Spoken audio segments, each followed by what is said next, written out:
से डरने का हक है। तुमको मौत ना आए मगर इस हाल में कि तुम मुस्लिम हो। सब मिलकर अल्लाह की रस्सी को मजबूती पकड़ लो और तफर्रके में रहना चाहिए, जो नेकी की तरफ बुलाए, भलाई का हुक्म दे और जाता है।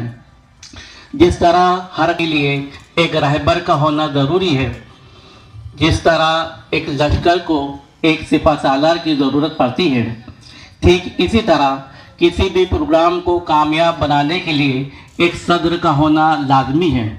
तो मैं सर साबिक principal doctor Zakir Hussain Urdu high school को प्रोग्रामी पेश करता हूँ इन अल्फाज के साथ है। तायीद करें। अस्सलाम वालेकुम। अभी असलम सर ने जो इस बज़्म की एक इल्मी शख्सियत बड़ी हमारे मौजूद है हमारे बीच में।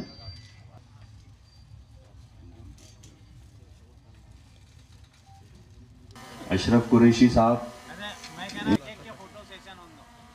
जी। इकबाल के बाद वॉलंटियर दूसरा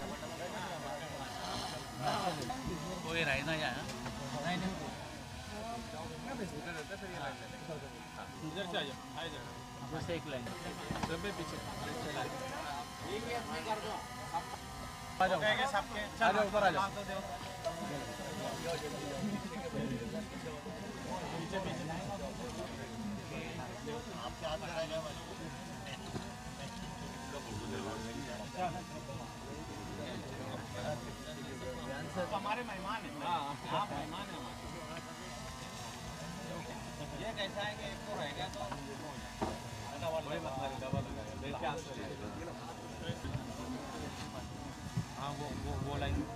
जैसा कि आज 3 माह और एक बार आवाज़ दूंगा कि अगर कोई नीचे हमारे मेहमान खुसूसी जिनके नाम कार्ड में है। बिस्मिल्लाहिर्रहमानिर्रहीम। अल्लाह के नाम से शुरू जो बड़ा मेहरबान और बड़ा रहम करने वाला है। आज के जैसे नाजिम भाई ने मुझे बुलाया है कि मैं इस प्रोग्राम की गर्द-ओ-गारत पे बात करूं, तो मुझे बताते हुए बड़ी खुशी हो रही है कि कोविड के समय पे जिस समय हम लोगों को सबसे ज़्यादा हॉस्पिटल की परेशानियां आया करती थी, मैं अपने सादे लहजे में बात करूंगा आप लोगों से। हॉस्पिटल की ज़रूरत हमें सबसे ज़्यादा आया करती थी और फंडिंग की परेशानी भी बहुत ज़्यादा हुआ करती थी। तो काफ़ी मशवरों के बाद में हम लोगों का तय हुआ कि क्यों ना एक हॉस्पिटल खुद का खोल लिया जाए ताकि उसमें पूरी इंसानियत को फ़ायदा हासिल हो सके। तो इसी गरज से हम लोगों के मशवरे हुए और हम लोग इसके लिए मुंबई वगैरह भी गए, कई जगह सर्चिंग हुई। सर्चिंग के बाद में डिसीजन हुआ कि हॉस्पिटल बनना चाहिए। फिर इस तरीके से हम लोग अपने एक्टिविटी चलती रही हम लोगों की और हॉस्पिटल बनाने का इरादा फाइनल हुआ। अब सबसे बड़ा परेशानी हम लोगों को आने लगी डोनेशन की। शुरू में तो ताउन भी काफी अच्छा मिला और काफी लोगों ने बढ़ चढ़कर साथ दिया, हिस्सा लिया उसमें और हॉस्पिटल की शुरुआत हो गई। पहले मरहले में जैसे डॉक्टर माजिद सर को बुलाया गया था यहाँ पर और उनके हाथ से संगे बुनियाद का प्रोग्राम रखा गया। फिर हॉस्पिटल का स्टार्ट हुआ। स्टार्ट होने के बाद में धीरे धीरे अपना डोनेशन जैसे जैसे कम होने लगे तो एक बड़ा चैलेंज आने लगा कि फंडिंग का कैसे मामला होगा। और ये बजट भी बहुत बड़ा बजट है, तकरीबन 8 करोड़ के आसपास का बजट था हम लोगों का।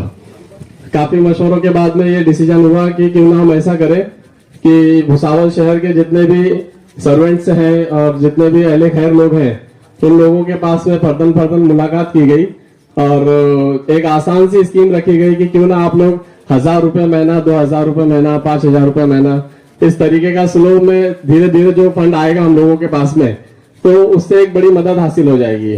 और अल्हम्दुलिल्लाह भुसावल शहर के काफी टीचर हजरात, सर्वेंट तबका और इस तरीके से जो बिजनेसमैन लोग हैं उन लोगों ने अपना ताउन बढ़ चढ़ कर दिया और आसानी से 2000, 1000, 1500 रुपए किसी को भी मुश्किल नहीं हुई। और एक बड़ा जो चैलेंज था हम लोगों का फंड का वो आसानी से कंप्लीट हुआ। इस तरीके से हम लोग पहले स्लैब दूसरे स्लैब तक पहुंच गए। दूसरे स्लैब के बाद में फिर ये हुआ कि भुसावल के तरफ से जितना भी फंडिंग आना था, लोगों के इंस्टॉलमेंट भी लगभग कंप्लीट होने लगी और अब फंड कहाँ से जमा किया जाए। और परेशानी इस बात की हुआ करती थी कि हम लोगों में से जो भी फाउंडेशन के लोग हैं वो सब साधारण लोग हैं, सबके अपने अपने छोटे मोटे कारोबार है और उस कारोबार के बीच में हम ये एक्टिविटी का काम करते हैं अल्हम्दुलिल्लाह फाउंडेशन का। और लोगों के सामने जाके मांगना, पैसों के लिए हाथ फैलाना, उनके सामने बात करना, हर एक का अपना एटीट्यूड होता है। बहुत से लोग तो बड़ा अच्छा इस्तकबाल करते हैं, वो कहते हैं कि अरे वाह माशाल्लाह आपका बहुत अच्छा कदम है और बड़ी खातिरदारी और बड़े अच्छे से ताउन भी देते हैं। लेकिन बहुत से लोग ऐसे भी हैं जो बिल्कुल नापसंदीदा अमल दिखाते हैं हम लोगों के सामने और वो बड़ा दिलों में तकलीफ होती कि यार हम अपना काम छोड़कर, अपना सब कुछ छोड़कर और इस काम में लगे हुए हैं, लोगों के पास जाओ तो लोगों से पैसे भी नहीं निकलते। और ये इस चीज की बड़ी तकलीफ हुआ करती थी और बार बार हम लोग डिमोटिवेट भी होते थे। लेकिन हमारी टीम के अंदर अल्हम्दुलिल्लाह सलीम सेठ और अशफाक सर जैसे दो चेहरे हैं। मैं हमेशा इसके बारे में यही कहता हूँ कि भुसावल शहर के अंदर ये 2 चेहरे ऐसे हैं कि इनके जैसा दूसरा कोई भी नहीं है, सलीम सेठ और अशफाक सर। हर अशफाक सर के बारे में मैं आपको थोड़ा सा बताते चलूं कि कलेक्शन के लिए हम जब भी निकलते हैं कि हमारा दिन भर का अपना काम का शेड्यूल होता है, उसके बाद में फिर कलेक्शन का मामला होता है और अशफाक सर का स्कूल का पीरियड भी होता है। तो स्कूल छूटने के टाइम पे अक्सर हम सर को फोन करते हैं कि सर कलेक्शन के लिए चलना है, तो स्कूल के गेट से वो घर भी नहीं जाते और हम लोगों के साथ में बैग लेके रात के 10 बजे तक 11 बजे तक घूमते हैं। और ये एक दिन की बात नहीं है, अगर एक दिन की बात हो तो कोई भी कर ले, हमेशा का ऐसा ही मामला है। सर का इतना ज्यादा ताउन है, इतनी ज्यादा मेहनत है, इतनी ज्यादा फिक्र है और उन्हीं को देखकर हम लोग भी मोटिवेट हुए और हम लोग इस काम के अंदर शामिल हुए। नहीं तो हमारा भी अपना रेगुलर काम था और रोजमर्रा की जिंदगी थी, अपना परिवार, अपना घर, अपनी इनकम, इस तरीके की जिंदगी चल रही थी। लेकिन मैं अशफाक सर का बहुत बहुत मुबारक बोलूंगा कि उन्होंने मुझको इस टीम में शामिल किया और उनकी सोच, उनकी फिक्रों के हिसाब से हम लोग भी आज इस चीज में ढल गए और अब ताउन करने में, कलेक्शन लेने में, पैसे मांगने में वो उसकी चार्ट खत्म हो गई। अब ये चीज जहनों में फिट हो गई है कि ये काम अल्लाह वास्ते है और इसके लिए तकलीफें तो उठानी पड़ेगी। तकलीफें उठाएंगे तभी ये काम होगा, चैलेंजेस आएंगे तभी ये काम होगा। ये सारी चीजें जहनों में सेट हो चुकी है और इसी तरीके से फिर हमने काफी मशवरा हुआ और डिसीजन हुआ कि क्यों ना हम जलगांव से जितने भी मोतबर लोग हैं, अल्लाह ने जिनको नवाजा है, जो अहले खैर लोग हैं, उन लोगों को बुलाया जाए और उनके हाथ से स्लैब का प्रोग्राम किया जाए। तो ये एक तरकीब भी बड़ी अच्छी निकली और माशाल्लाह हम लोग अपना वक्त निकालकर जलगांव में लोगों से मिलना, हर एक के पास जाना, हर एक को इनवाइट करना, ये सारे कामों को काफी दौड़ दौड़ करके इस काम को हमने अंजाम दिया और अल्लाह का शुक्र रहा कि वो प्रोग्राम भी काफी कामयाब हुआ। जलगांव से भी काफी लोग आए और उनका भी ताउन रहा और दूसरा स्लैब उनके हाथ से कंप्लीट हुआ।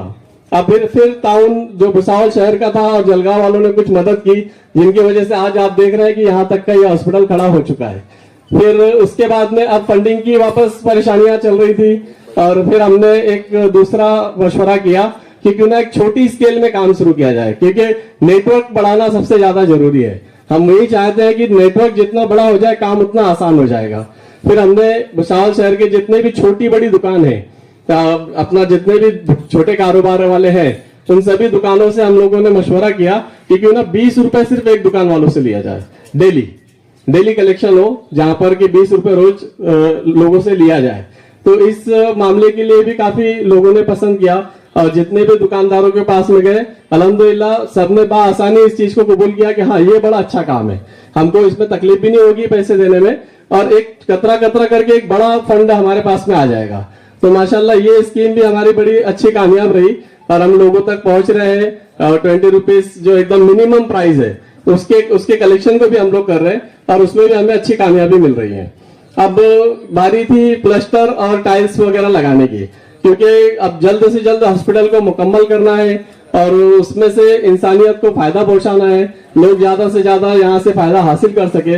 तो मशवरा हुआ कि क्यों ना इसमें हिस्सा हर मुसलमानों का लगना चाहिए और इसीलिए हमने डिसीजन लिया कि तमाम अहले खैर जो है हमारे तालुके आसपास के, उन लोगों की एक लिस्ट बनाई जाए, उन लोगों तक पहुंचा जाए, हर एक से मालूमात निकाली गई। फिर उसके लिए भी दौड़ धूप शुरू हुई, लोगों से मिलना, बात करना और उसके बाद में तमाम लोगों ने इस बात में हामी भरी कि ये तो आप लोगों ने बहुत अच्छा डिसीजन लिया, ताकि ऐसे अच्छे काम में हम लोगों का भी कुछ हाथ लगे, हमारा भी हिस्सा लगे। और इसके लिए हम सभी लोगों ने हमें काफी मुबारकबाद दी और काफी खुशनुदी से इस बात को कबूल किया कि हाँ ये बहुत अच्छा फैसला है आप लोगों का, हम लोग इंशाल्लाह जरूर आएंगे। तो उसके बाद में सब लोगों को दावत दी गई और आज अल्हम्दुलिल्लाह आप देख रहे हैं कि ये दिन आप लोगों के आंखों के सामने है और मैं समझता हूं कि यहाँ पर जितने भी भाई लोग आए हुए हैं, अल्लाह की मसलियत है, अल्लाह बेहतर जानता है कि आज उन लोगों से कुछ बड़ा काम लेना है, कुछ अच्छा काम लेना है, जब भी वो लोग यहाँ आ सके। वरना दावतें सबको दी जाती है लेकिन हर एक आदमी नहीं पहुंच पाता। जहाँ हिकमत होती है, जहाँ अल्लाह की मर्जी होती है, वही लोग पहुंचते हैं, नहीं वरना लोग इरादे ही करते हैं। मैं अक्सर कई लोगों के पास में भुसावल शहर में भी जाता हूँ, लोग बातें बड़ी करते हैं कि हम हॉस्पिटल में देना चाहिए, बहुत अच्छा काम है और ये इंसानियत का काम है और ये काम तो कब से हो जाना चाहिए था, हमारे बुजुर्गों ने कुछ किया नहीं, हमारे बड़ों ने कुछ किया नहीं, लेकिन उनसे निकलता नहीं है। अल्लाह ने दिया इतना, उनको इतना दिया है कि वो ऐसे चाहे तो ऐसे ही देते, हॉस्पिटल का एक आधा हिस्सा, पाव हिस्सा वो खुद अपने खर्चे से कंप्लीट करवा सके, लेकिन उनसे निकलता नहीं है। तो मैं कई बार जाने के बाद में यही सोचता हूँ कि हाँ अल्लाह जिससे चाहता है, जिसका पैसा लगाना चाहता है उसी का लगेगा, बंदे के सोचने से नहीं होता। वो सिर्फ सोचता है और बातें करता है लेकिन पैसा नहीं निकलता उससे। पैसा उसी से निकलेगा जहां जिसको अल्लाह पसंद करेगा, जिसका पैसा अल्लाह चाहेगा कि ये अहले खैर में अच्छे काम में लगे, उसी का पैसा इसमें लगेगा। तो मैं आप लोगों से गुजारिश करूंगा कि यहाँ पर आप लोग बढ़ चढ़कर हिस्सा लें और इस काम को जल्द से जल्द मुकम्मल करें ताकि इंसानियत को इसका फायदा पहुंचाया जा सके। और यहाँ आप लोग आए हुए हैं, मैं आप लोगों का बहुत बहुत तहे दिल से शुक्रिया अदा करता हूँ और मेरे बोलने में कहने में किसी भी तरीके की कोई गलती हो तो मैं आप लोगों से माफी चाहता हूँ। अस्सलाम वालेकुम रहमतुल्लाहि बरकातुहू। अस्सलाम वालेकुम। फरहान भाई ने जो मेरे बारे में कहा तो मैं अपने आप को उसमें नहीं पाता हूँ, कुछ ज्यादा ही तारीफ कर दी। अल्लाह मेरे नफ्स को मोटा होने से बचाए।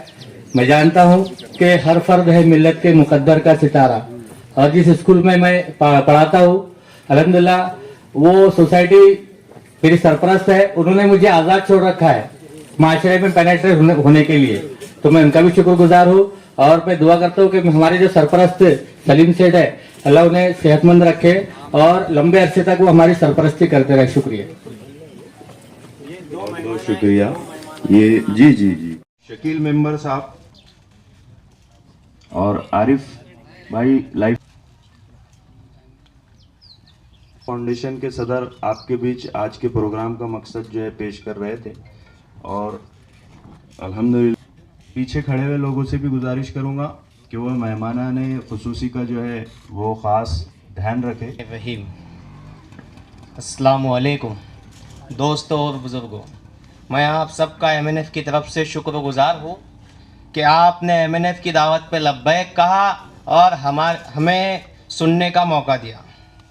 आइए, हम मुल्क के हालात तो जानते ही हैं कि मुल्क की तरक्की का दारोमदार माइनॉरिटी की तरक्की पर है, और आज इस मुल्क की सबसे बड़ी माइनॉरिटी मुस्लिम समाज है। लेकिन सच्चर कमेटी की रिपोर्ट के मुताबिक हिंदुस्तान में मुसलमान को इन 3 चीज़ों पर अव्वलन काम करने की ज़रूरत है। पहली, तालीम, एजुकेशन। सेकंड चीज़, माशी economical condition, and last, health, सेहत। अगर मुस्लिम कम्युनिटी इन 3 चीज़ों पर 10 से 15 साल मेहनत कर ले तो इंशाअल्लाह हम बेहतर से बेहतर मुस्तकबिल हमारी कम्युनिटी का बना सकते हैं। इसी तरह सोच व फिक्र के साथ आज MNF के नौजवानों ने उम्मत के मसाइल पर काम करने के लिए इस तंजीम की बुनियाद रखी। तमाम मसलक के लोगों को एक जगह जमा करना और उनको इस तंजीम में उम्मत के मसाइल और ज़कात के इज्तिमाई अमल को अमल में लाना। अल्लाह रब्बुल इज़्ज़त हमें इस मकसद में कामयाबी अता करे। अल्लाह के नबी रसूल सल्लल्लाहु अलैहि वसल्लम ने हमें ज़कात का सिस्टम बताया है कि उससे उम्मत के मसाइल हल किए जा सकते हैं। हमने ज़कात के फ़ंड को 4 हिस्सों में तकसीम किया। जिसको पहले तरजीह दी वो है एजुकेशन, क्योंकि ज़कात का असल मकसद ये है कि ज़कात उसे दो जो ज़कात देने वाला बन जाए। क्योंकि आज तक देखा जा रहा है कि एक ट्रेडिशनल चला आ रहा है कि जो पहले ज़कात लेने आता था आज उसी के ख़ानदान से कोई और ज़कात लेने आ रहा है। इसी तरह से पीढ़ियाँ गुजर रही है लेकिन उम्मत के हालात सुधर नहीं रहे। दूसरा, हमने रोज़गार में ज़कात को खर्च किया। रोज़गार में हमने लोगों को तराजू काटे, लोड गाड़ियाँ वगैरह दिए ताकि वो रोज़गार हासिल करे और ज़कात देने वाले बन जाए। दूसरा, इसी तरह हमने 50 ऐसे घर जहाँ पे कमाने वाला कोई नहीं, वहाँ पे अल्हम्दुलिल्लाह शुरुआत से अब तक कंटिन्यू 50,000 रुपये महीना MNF फाउंडेशन अब तक देती आ रही है। और उसी के साथ साथ हमारा ज़कात का सबसे ज़्यादा पैसा मेडिकल में खर्च हो रहा है। इसीलिए MNF ने अल्हम्दुलिल्लाह ये कदम उठाया है। MNF की पिछली कुछ कारगुजारी आपको बताता चलूँ। शहर में उम्मत पर अजीमुशान जलसा लिया गया जिसको उम्मत को इत्तेहाद का मैसेज दिया गया, और उसी के बाद अल्हम्दुलिल्लाह 300 से जायद ज़रूरतमंद मेडिकल पेशेंट को इमदाद दी गई। उसी के साथ साथ जब हमने हमारा डेटा एनालाइज किया कि हमने 72 स्टूडेंट को हायर एजुकेशन के लिए 10,000 से, साथ ही साथ एक तड़जोड़ समिति बनाई गई आपसी सहमति से शरीयत के मुताबिक हल किए जा सके। और इस दरमियान फिर लॉकडाउन आ गया। हमने भुसावल शहर से तकरीबन लॉकडाउन में 40 लाख जमा किए, जिसको सफ़ेद पोश जो किसी के आगे हाथ ना फैलाने वाले ऐसे घर, वहाँ पे अल्हम्दुलिल्लाह हमने हर घर में तकरीबन 2000 घरों में 1000 रुपये फी पहुँचाया गया। उसी के साथ साथ 20 लाख के राशन किट बांटे गए। उसी के साथ साथ 410 बच्चों का मेडिकल ट्रीटमेंट किया गया। उसी के साथ साथ हमने हाईवे पे टेंट लगाए।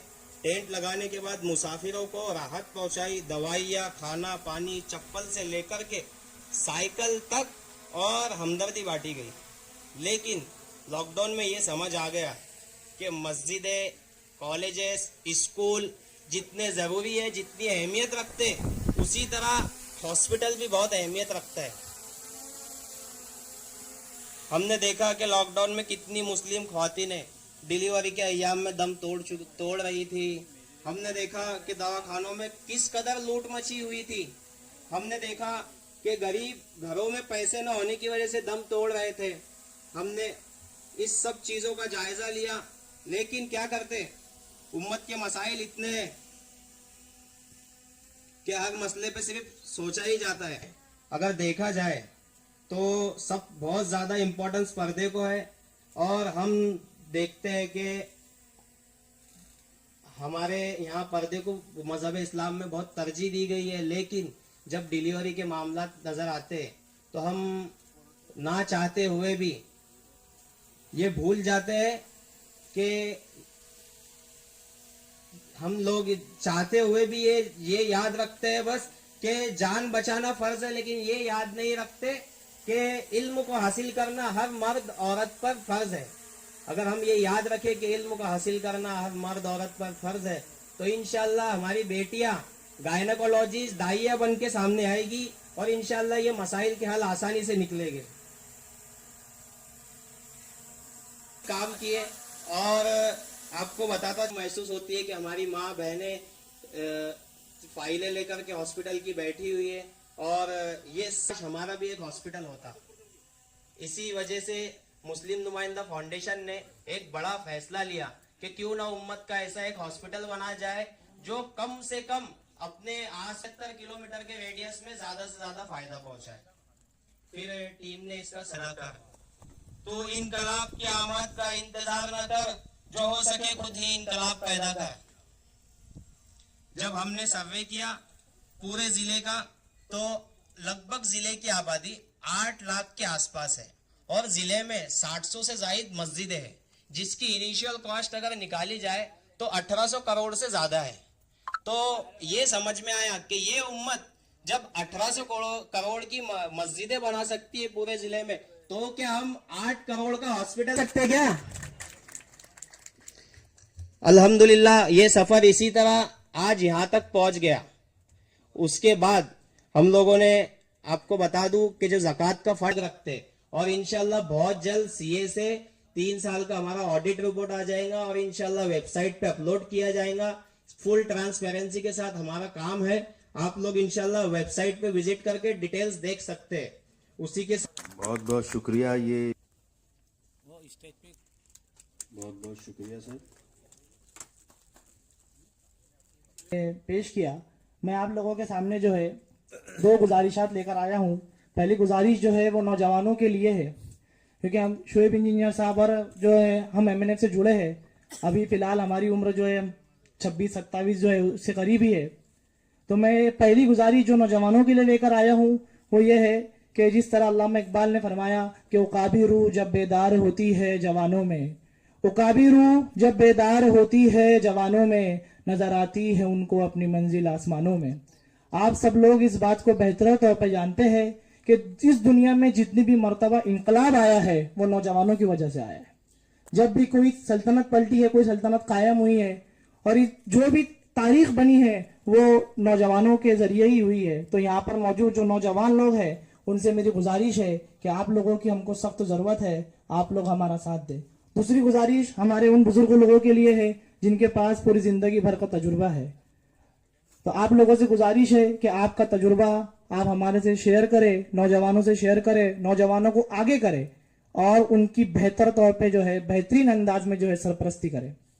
यह आप लोगों के सामने 2 गुजारिश है। जो जिम्मेदारी मुझे दी गई थी मैं उस तरफ बढ़ता हूँ। हमारे शहर भुसावल के अंदर जो है उर्दू मीडियम स्कूल है, और अल्हम्दुलिल्लाह वहाँ का निज़ाम तालीम बहुत बेहतर है। हमारे इसी भुसावल शहर से एक लड़का, एक बच्चा जिसके MNF ने बेहतरीन जो है वो मदद की अल्लाह के फजल करम से, जिसने उर्दू मीडियम स्कूल से जो है BZ स्कूल से जो तालीम हासिल की, उसके बाद जो है BSc फिज़िक्स में एडमिशन लिया।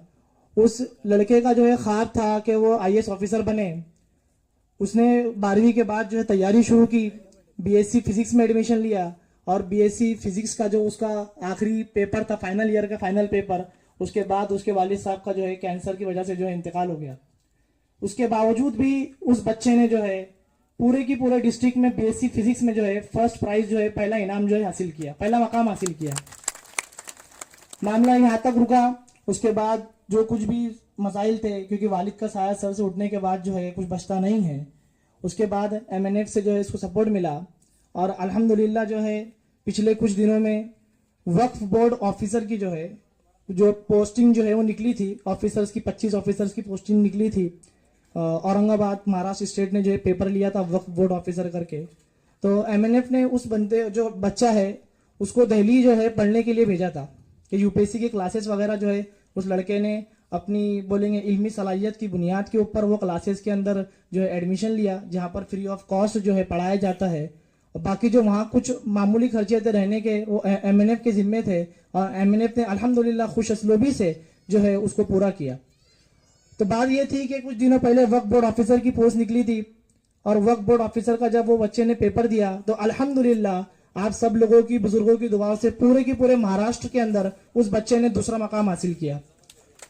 तो मैं यहाँ पर आवाज देता हूँ कि हमारे जो महफिल रौनक है और महफिल सदर है अब्दुल रऊफ सर और यूसुफ सेठ साहब कि वो आए और उस बच्चे की हौसला अफजाई करें। मैं आसिम शेख अब्दुल सत्तार से गुजारिश करता हूँ कि वो आए स्टेज पे और इन लोगों के सामने।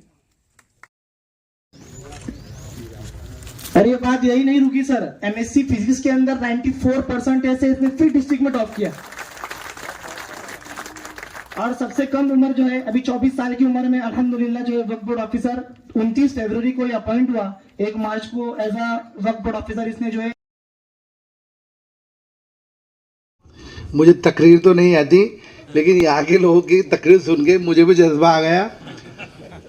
मैं सिर्फ इतना बोलना चाहता हूँ कि आप लोग जब बाहर, आपकी टीम जो फैजपुर सौदापुर जिले में घूमी और आप लोगों ने हम लोग को यहाँ बुलाया, तो ऐसे कई प्रोग्राम में कई बार उद्घाटन हुए और कभी बने नहीं, लेकिन तुमने बुलाया, हमको देखने मिला कि नहीं तुमने पहले कुछ बना के खड़ा कर दिया, तो हम लोग में जज्बा आ गया। और मेरा सिर्फ इतना कहना है कि देखो मुसलमान जो है ना आमदार बन सकता ना खासदार बन सकता, लेकिन कलेक्टर बन सकता है, इंजीनियर बन सकता है, SP बन सकता है। अपने बच्चों को ज़्यादा से ज़्यादा पढ़ाओ। मैं भी रिक्शा चलाता था, मेरा बच्चा MBBS को फर्स्ट ईयर के अंदर है। मैंने कोरोना में जो हालात देखा मुसलमानों के, तो मैंने कुछ भी करना पड़े लेकिन मैं मेरे बच्चे को डॉक्टर बनाऊंगा। तो मैं भी चाहता हूँ सबसे कि मैं मुसलमान सिर्फ अपने बच्चों को पढ़ाए, तो हमें कोई आमदार खासदार बनने की ज़रूरत नहीं, हम लोग बड़े बड़े ऑफिसर बन गए वही काफ़ी है। और मैं अपने तरफ से 100 सीमेंट की थैली आप जब बोले तब भेजने के लिए तैयार है। नहीं कुछ बोलने के लिए बचा मेरे बारे में, लेकिन फिर भी कुछ बातें थी जो मेरे दिल में थी। मैं कुछ वो लिख के लाया था घर से, शायद बोलने का मौका मिले तो बोल दूंगा। तो मैं आप सबके सामने पेश करना चाहूँगा, प्लीज़ समझ फरमाए। सबसे पहले तो मुस्लिम नुमाइंदा फाउंडेशन का मैं बहुत बहुत शुक्रगुजार हूँ कि इतनी बड़ी महफिल में और इतने बड़े मौके पर मुझे बोलने का मौका दिया। मैं इसके लिए बहुत बहुत शुक्र अदा करता हूँ सभी का।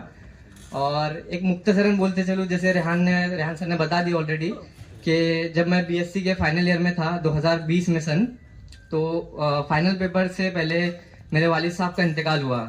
उसके बाद वालिद साहब का ही सपना था, मैं जब ये जर्नी स्टार्ट किया तो उन्हीं का सपना था कि मैं UPSC MPSC का ट्राई करूँ और ऑफिसर बन के दिखाऊँ और कौम की और देश की खिदमत करूँ।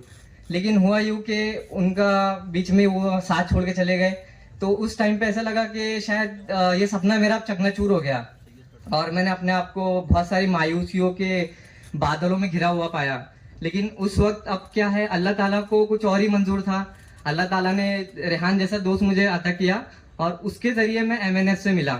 उसने MNF से मेरी मुलाकात करवाई और उसी बीच हुआ यूँ कि दिल्ली में जो जामिया हमदर्द वगैरह के जो RCA के एग्ज़ाम होते हैं उसमें मैं दिया, जिसमें नेशनल लेवल स्कॉलरशिप में ऑल इंडिया से 100 बच्चे सिलेक्ट किए जाते, उसमें अल्हम्दुलिल्लाह मेरा सिलेक्शन हुआ। लेकिन उसके बाद भी वो फ्री ऑफ कॉस्ट हो जाता, लेकिन उसके बाद भी जो रहने के वहाँ पे खर्चे आते, उस टाइम पे इतनी सलाहियत नहीं थी कि मैं खुद से और ये कर पाऊँ, क्योंकि घर का मैं एक सबसे बड़ा बेटा भी हूँ, तो ऊपर से किसी का साया बहुत ज़्यादा था नहीं। तो उस टाइम पे बहुत सारी परेशानियाँ थी, लेकिन उस टाइम पे बहुत से लोगों ने मेरी मदद की और साथ ही साथ सबसे बड़ा कंट्रीब्यूशन MNF से मुझे मिला वहाँ पे। और उनके बेस पर मैं 2022 में दिल्ली में गया। वहाँ से अल्हम्दुलिल्लाह मैंने UPSC के 2 अटेम्प्ट दिए, जिसमें सेकंड अटेम्प्ट में मैंने UPSC का प्रीलिम्स क्लियर किया और उसके बाद मैंने फिर UPSC का मेंस भी दिया और इस तरह से मेरी जर्नी कंटिन्यू रही। लेकिन बीच ही में महाराष्ट्र स्टेट वक्फ बोर्ड के एग्ज़ाम जो हुए उसमें अल्हम्दुलिल्लाह मैंने महाराष्ट्र में सेकंड रैंक हासिल की और इसके साथ साथ मैं ये बोलना चाहूँगा कि दुनिया की ये सबसे बड़ी सच्चाई है कि सच्चे दोस्त का मिलना इस दुनिया में सबसे बड़ी अल्लाह की मेरी नेमत ऐसा लगता है मुझे। और ये दोस्ती जो है मुझे रेहान और MNF की सूरत में मिली कि इतने बड़े दो हमदर्द, रेहान तो मेरा बचपन का दोस्त है, लेकिन साथ ही साथ जो MNF जो मेरा हमदर्द बन के यहाँ पे खड़ा हुआ, उसका एहसान मैं जिंदगी भर नहीं बोल पाऊंगा, ये मेरा वादा है आपसे। और इसके साथ साथ जो है मैं ये भी बोलना चाहूँगा कि MNF ने हमेशा सिर्फ फाइनेंशियल मदद तो मेरी की, लेकिन जब जब मैं भुसावल आया करता था तब वो हमेशा, जैसे 2 अटेम्प्ट में मेरा UPSC क्लियर नहीं हो पाया था, तो हर बार वो मुझसे पर्सनली मिलते, हमेशा बोलते अरे बेटा कोई बात नहीं तू करता रहे। और ऐसे करते करते अल्हम्दुलिल्लाह मैं यहाँ तक पहुँच पाया। और बहुत कम तैयारी में, मतलब वर्क ऑफिसर का मैं स्पेशली पढ़ाई नहीं कर रहा था, UPSC की मेरी स्पेशल पढ़ाई चल रही थी, और इसी में समझो 20-25 दिन या 1 महीना पकड़ लो, इसमें मैं अल्हम्दुलिल्लाह तैयारी करके इस एग्जाम को क्लियर कर पाया। साथ ही साथ जाते जाते मैं ये बोलना चाहूँगा कि ये दुआ है मेरी कि अल्लाह ताला मुझ जैसे जो ज़रूरतमंद बच्चे हैं इनको MNF जैसी तंजीमों से जोड़े रखे। साथ ही साथ हर शहर में एक ऐसी तंजीम ज़रूर मौजूद हो जो बच्चों के एजुकेशन, हेल्थ वगैरह में ये काम करती रही है, बहुत ज़रूरी है आज हमारे बच्चों के लिए सच में। और ऐसे बहुत सारे बच्चे जो मेरे साथ थे, वो लोग सच में ये सुनते थे कि मैं इस तंजीम के जरिए वहाँ पहुँचा हूँ, तो सच्ची में वो लोग एकदम इमोशनल हो जाया करते थे और बहुत मुझे दुआएं दिया करते थे। और मेरे घर वालों को भी MNF की तरफ से बहुत दुआएं है, और आप सभी का मैं शुक्रिया अदा करूँगा। और जाते जाते बस एक छोटा सा ऐलान करना चाहूँगा कि अल्लाह ताला ने अब मुझे एक कामयाबी दी है, छोटी जैसी भी कामयाबी दी है, और मुझे एक सलाहियत दी है कि मैं कुछ कर पाऊँ। तो और इस कामयाबी में बिला झिझक ये बात मैं बोल सकता हूँ कि MNF का बहुत बड़ा हिस्सा है। तो जाते जाते मैं इस स्टेज से एक ऐलान करना चाहता हूँ कि जैसे जैसे मैं, अभी तो शुरुआत है, इंशाल्लाह फाइनेंशियली जैसे जैसे मैं सस्टेनेबल होता जाऊँगा, तो मेरा इरादा है कि मैं अपनी तरफ से इंशाल्लाह हॉस्पिटल के फंड में 1 लाख रुपए का ऐलान करता हूँ। और ये तो सिर्फ मेरी शुरुआत है इंशाल्लाह, और जैसे जैसे मैं अल्लाह ताला मुझे काबिल हैसियत बनाएगा, मैं MNF के साथ जुड़ा रहूंगा और हर मुमकिन कोशिश करूंगा कि आने वाले जो दूसरी नस्ल के बच्चे हैं हमारे, उनका साथ पूरा दूं इंशाल्लाह। ठीक है, आप सबसे दुआ की दरखास्त कि आगे भी और कामयाबी इंशाल्लाह मैं हासिल करूं, जो मेरे कल्बी मकासद है। तो आप सभी से दुआ की दरखास्त, बहुत बहुत शुक्रिया। मौज है दरिया में और बैरून दरिया कुछ नहीं, तो ये आप ही के समंदर में हम मौजे ले रहे, आपके बिना हम अधूरे हैं और हमारी कोई बिसात नहीं। तो आइए हमारे बीच कुछ और मेहमान, साथ ही साथ फहीम सेठ औरंगा वाले, उनका इस्तकबाल भी औरंगा वाले, वो भी यहाँ तशरीफ रखते हैं। सैयद पेट्रोलियम फरहान भाई से हमारे बीच फैजपुर की एक मशहूर सलीम सेठ विवरा से तशरीफ ला चुके हैं। मैं इसे गुजर रहा है। हमारा जो है प्लानिंग ये है कि कुछ आए हुए सभी मेहमान जो अतराफ से आए हुए हैं और भुसावल शहर से मौजूद सभी नौजवान और बुजुर्ग हजरात, सभी को मेरी तरफ से बहुत बहुत मुबारकबाद कि आप लोग यहाँ तक पहुँचे हैं। खुसूसन ये बुलाने का और इस जमा करने का सबका जो MNF का पर्पज़ है, इस हॉस्पिटल की अब तक की हुई कारकर्दगी, इसी के साथ जो इन्होंने पास्ट में काम किया है वो उस पर थोड़ी रोशनी डालना, और जैसे कि आप लोगों को सब थोड़ा बहुत पता है कि थोड़ी बहुत फंड रेजिंग करना। तो मैं इतना कुछ ज़्यादा प्रेफर तो नहीं हूँ, लेकिन मेरी आप सबसे एक इल्तिजा है कि जो MNF जिस तरह से काम कर रही है, अल्हम्दुलिल्लाह भी शोएब भाई ने एक बंदे को बुलाया था यहाँ पर, जिस तरह से वो हमसे फंड रेज करके जो प्रोडक्ट्स बना रहे हैं, जैसे आपको पता है कि कितना ज़रूरतमंद बच्चा था और उसने कितनी अच्छी पोस्ट बनाई। जो उनका बेसिक प्रिंसिपल था कि हम लोग ज़कात या हमारी जो ज़रूरियात की चीज़ें हम दे रहे हैं वो ऐसे लोगों को दें कि वो खुद फ्यूचर में दूसरों को देने के लिए काबिल बन जाए। वैसा ना हो कि हम लोग जस्ट देते जाते हैं सबको और वापस से दूसरी तीसरी नस्लें फिर उनसे उनकी भी वही नौबत आती है कि फिर वापस वही मांगते हैं। तो जिस तरह से इन लोगों ने एक प्लेटफॉर्म बनाया है भुसावल तालुके में, तो उस प्लेटफॉर्म को हम सबको मिलकर दिल से सपोर्ट करना चाहिए। दिल खोल कर हम सबको कुछ जो भी हमसे बन सके फाइनेंशियली, गैर फाइनेंशियली चीज़ों को सपोर्ट करना चाहिए। मेरी आप सभी से दरख्वास्त है, स्पेशली जो बाहर से आए हुए मेहमान हैं और भुसावल शहर के जो मेहमान हैं, इन सबसे एक रिक्वेस्ट है कि आपने ऑलरेडी इस MNF को काफ़ी कुछ दिया है, मेरी ऐसी उम्मीद है। इसके अलावा एक उम्मीद जो मैं आपसे रखता हूँ कि इसके अलावा आप दूसरे मरहले में भी इनका भरपूर ताउन करें। मेरी ऐसी अंदर से सोच है कि हम सब की जो ज़िंदगी चलती है खुसूसन वो चलती है हमारी नीयतों पे। अगर हम सब की नीयत ये है कि हम लोग इस दवाखाने को मुकम्मल करें, पूरी तरह कंप्लीट करें। तो दिल में बस नियत बनाए रखें कि इंशाल्लाह ये दवाखाना हमको अगले रमज़ान से पहले पहले मुकम्मल करना है। तो इंशाल्लाह अल्लाह इसमें असबाब पैदा करेगा और इस दवाखाने को मुकम्मल तरीके से कंप्लीट करने में आसानी होगी। जैसे कि हम लोग मस्जिद में जाते हैं, तो मस्जिद में नमाज पढ़ने के लिए अगर 5000 लोग रहे, 500 लोग हैं, तो उन 500 लोगों को अल्लाह हर एक को सवाब अलग अलग देता है। ऐसा नहीं है कि जो एक को मिलेगा दूसरे को वही मिलेगा, क्योंकि हर एक की मांगने की और इबादत करने का तसव्वुरात अलग होता है। पहली सफ़ वाले को अलग सवाब है, लास्ट सफ़ वाले को अगली सवाब अलग सवाब है, ईमान के लिए अलग नेकी रखी है। तो अल्लाह ने भी उसमें मरहले रखे कि तू किस शिद्दत से काम करने को कर ले।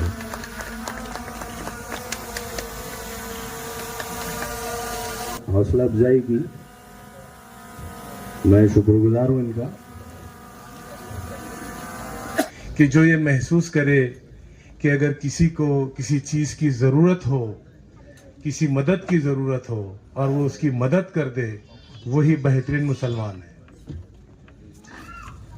दोस्तों, यहाँ पर बहुत सारे रहनुमा, बहुत सारे बेहतरीन दिमाग रखने वाले, माली एतबार से बेहतरीन और कई एतबार से, सियासी एतबार से बेहतरीन यहाँ पर लोग जमा हैं।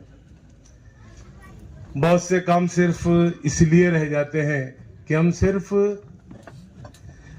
उसका मंसूबा बनाते हैं और शुरू नहीं करते।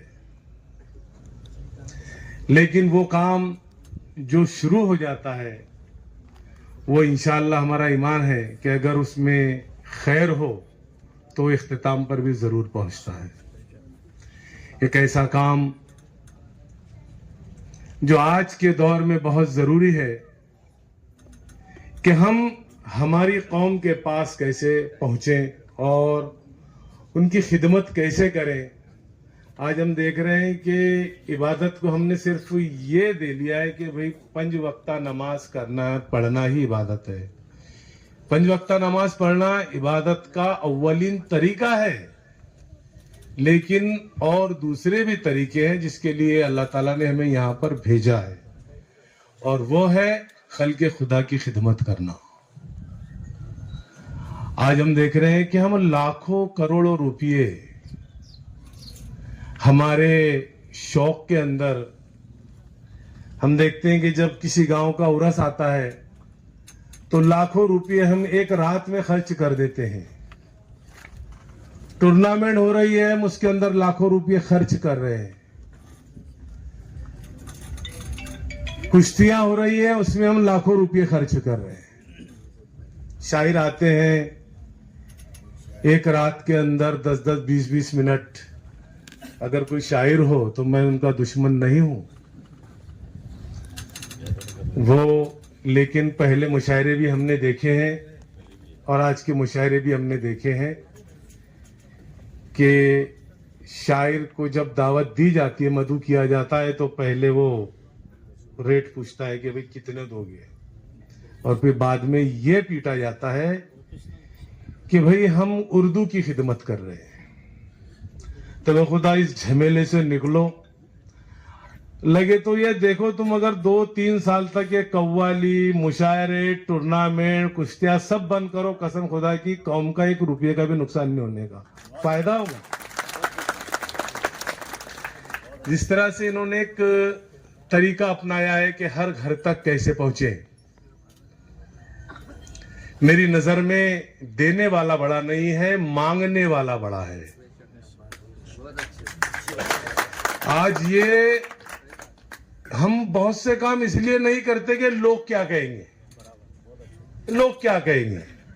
अगर ये भी यही मसला लेकर बैठ जाते कि भाई हम इतने सारे पैसे कहां से जमा करेंगे, और जब हम पैसे जमा करने के लिए, मांगने के लिए निकलेंगे तो लोग क्या कहेंगे, तो ये भी सिर्फ एक प्लान बनाकर बैठे रहते। दुनिया के बेहतरीन प्लान कब्रिस्तानों में पड़े हैं, देखो बेहतरीन प्लान उनके दिमागों में है, और वो चले गए। उन्होंने काम को शुरू नहीं किया। बेहतरीन इल्म दुनिया का सबसे ज्यादा कब्रिस्तान के अंदर है, लेकिन हमें फ़ख्र है कि अल्लाह ताला ने हमें एक ऐसे मज़हब में पैदा किया कि जो तमाम कौम के, तमाम आलम के लिए,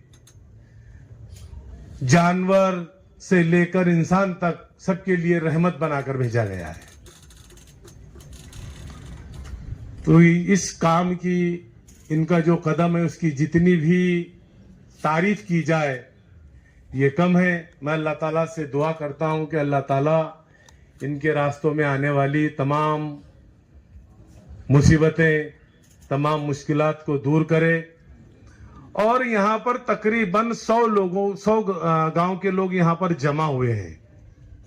तो जिस तरह से इन्होंने यहाँ से 20 रुपये दुकान शुरू किया है, अगर हम ये जिम्मेदारी ले लें कि हम हमारे गांव से 10 रुपये दुकान भी लेंगे, ये रोजाना लेते हैं, अगर हम हफ्ते के 50 रुपये अगर एक दुकानदार से लें, मुसलमानों के अंदर हमारे इतने टीचर हैं, अगर हम ये सोच लें कि हम हर महीने 500 रुपये, सिर्फ महीने के 500 रुपये, साहब आता है इंस्पेक्शन के, मुझे मालूम है 5-4 हज़ार रुपये लेकर चले आता है, कोई हमारे लिए कोई बड़ी बात नहीं है।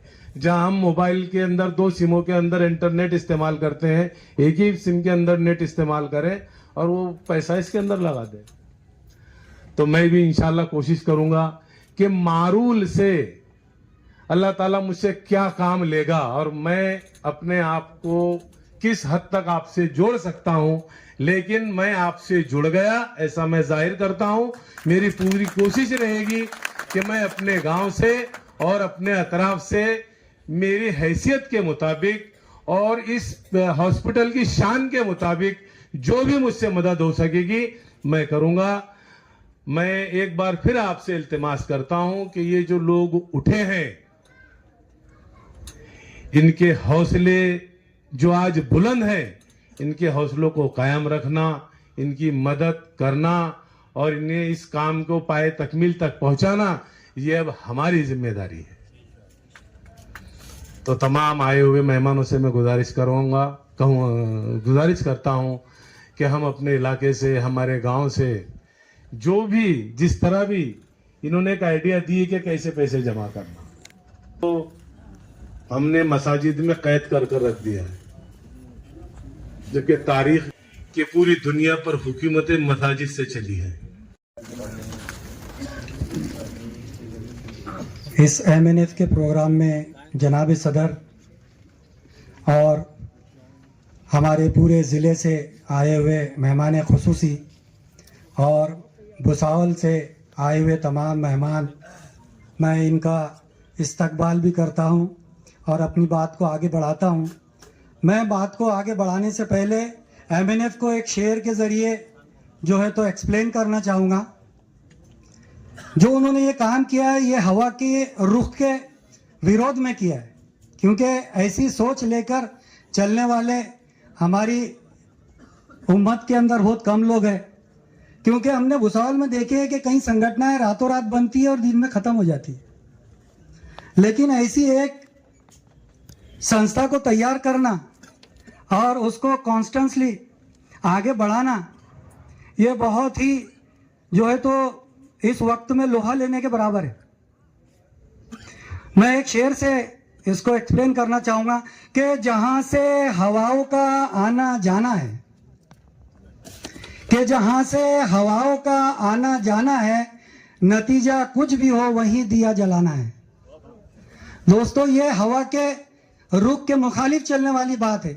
और मैं बता दूं आपको कि हमारे माशरे में मौलाना आज़ाद साहब का, अबुल कलाम आज़ाद साहब का एक कॉल है कि उन्होंने 2 तरीके से कहा था, 2 पहलू में, लेकिन मैं एक पहलू आपके सामने रखना चाहता हूं जो वो मुस्लिम कम्युनिटी के लिए था कि मुसलमानों की तरक्की तब तक नहीं हो सकती जब तक वो अपने ईमानदार लीडरों के फेवर में ना आए।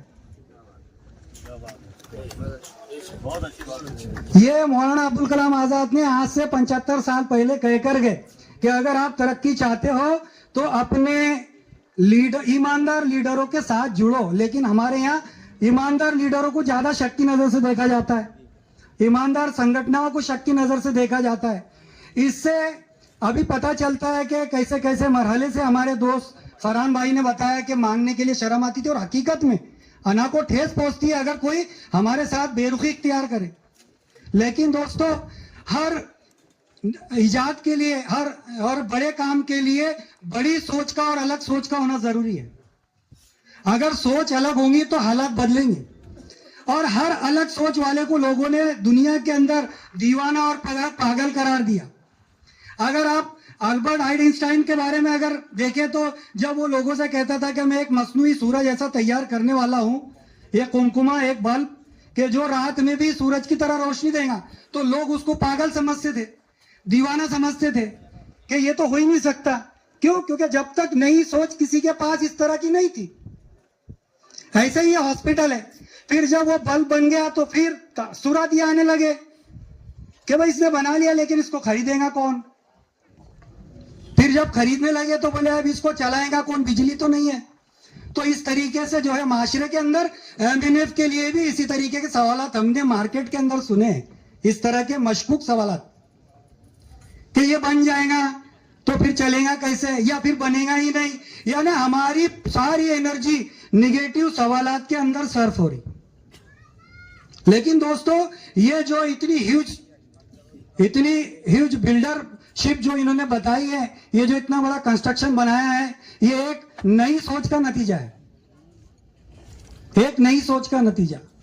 और हमारी सख्त जरूरत है, जैसा सतर समिति की जो रिपोर्ट है, अब्दुल रहमान कमीशन है, दोस्तों ये हमको बता रहे कि हम पिछड़े हुए हैं, यकीनन हम पिछड़े हुए हैं, लेकिन ये बीमारी बता रहे, ये बीमारी के सिम्टम्स है।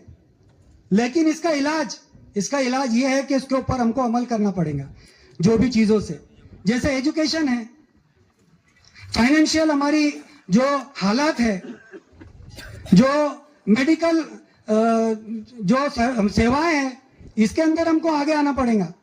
और दोस्तों, मैं पूरी टीम को जो है मुबारकबाद देना चाहता हूं, और उनकी हिम्मत को और उनके जो है तो सब्र तहम्मुल को, कि वो लगातार लगे हुए हैं हर तरह की मुसीबतें आने के बावजूद।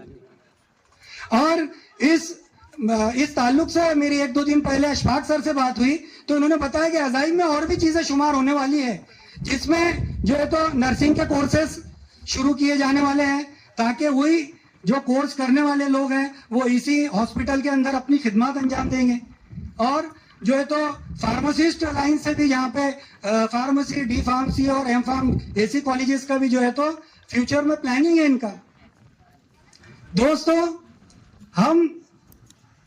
हमारे यहाँ पे जो मामला थे, चाय की दुकान पे, पान की टपरी पे, हम जो है तो ईरान, इराक, दिल्ली यहाँ की जो है तो बहस करते हैं, वहीं हम सरकार बना देते हैं, वहीं गिरा देते हैं और घर जाके सो जाते हैं।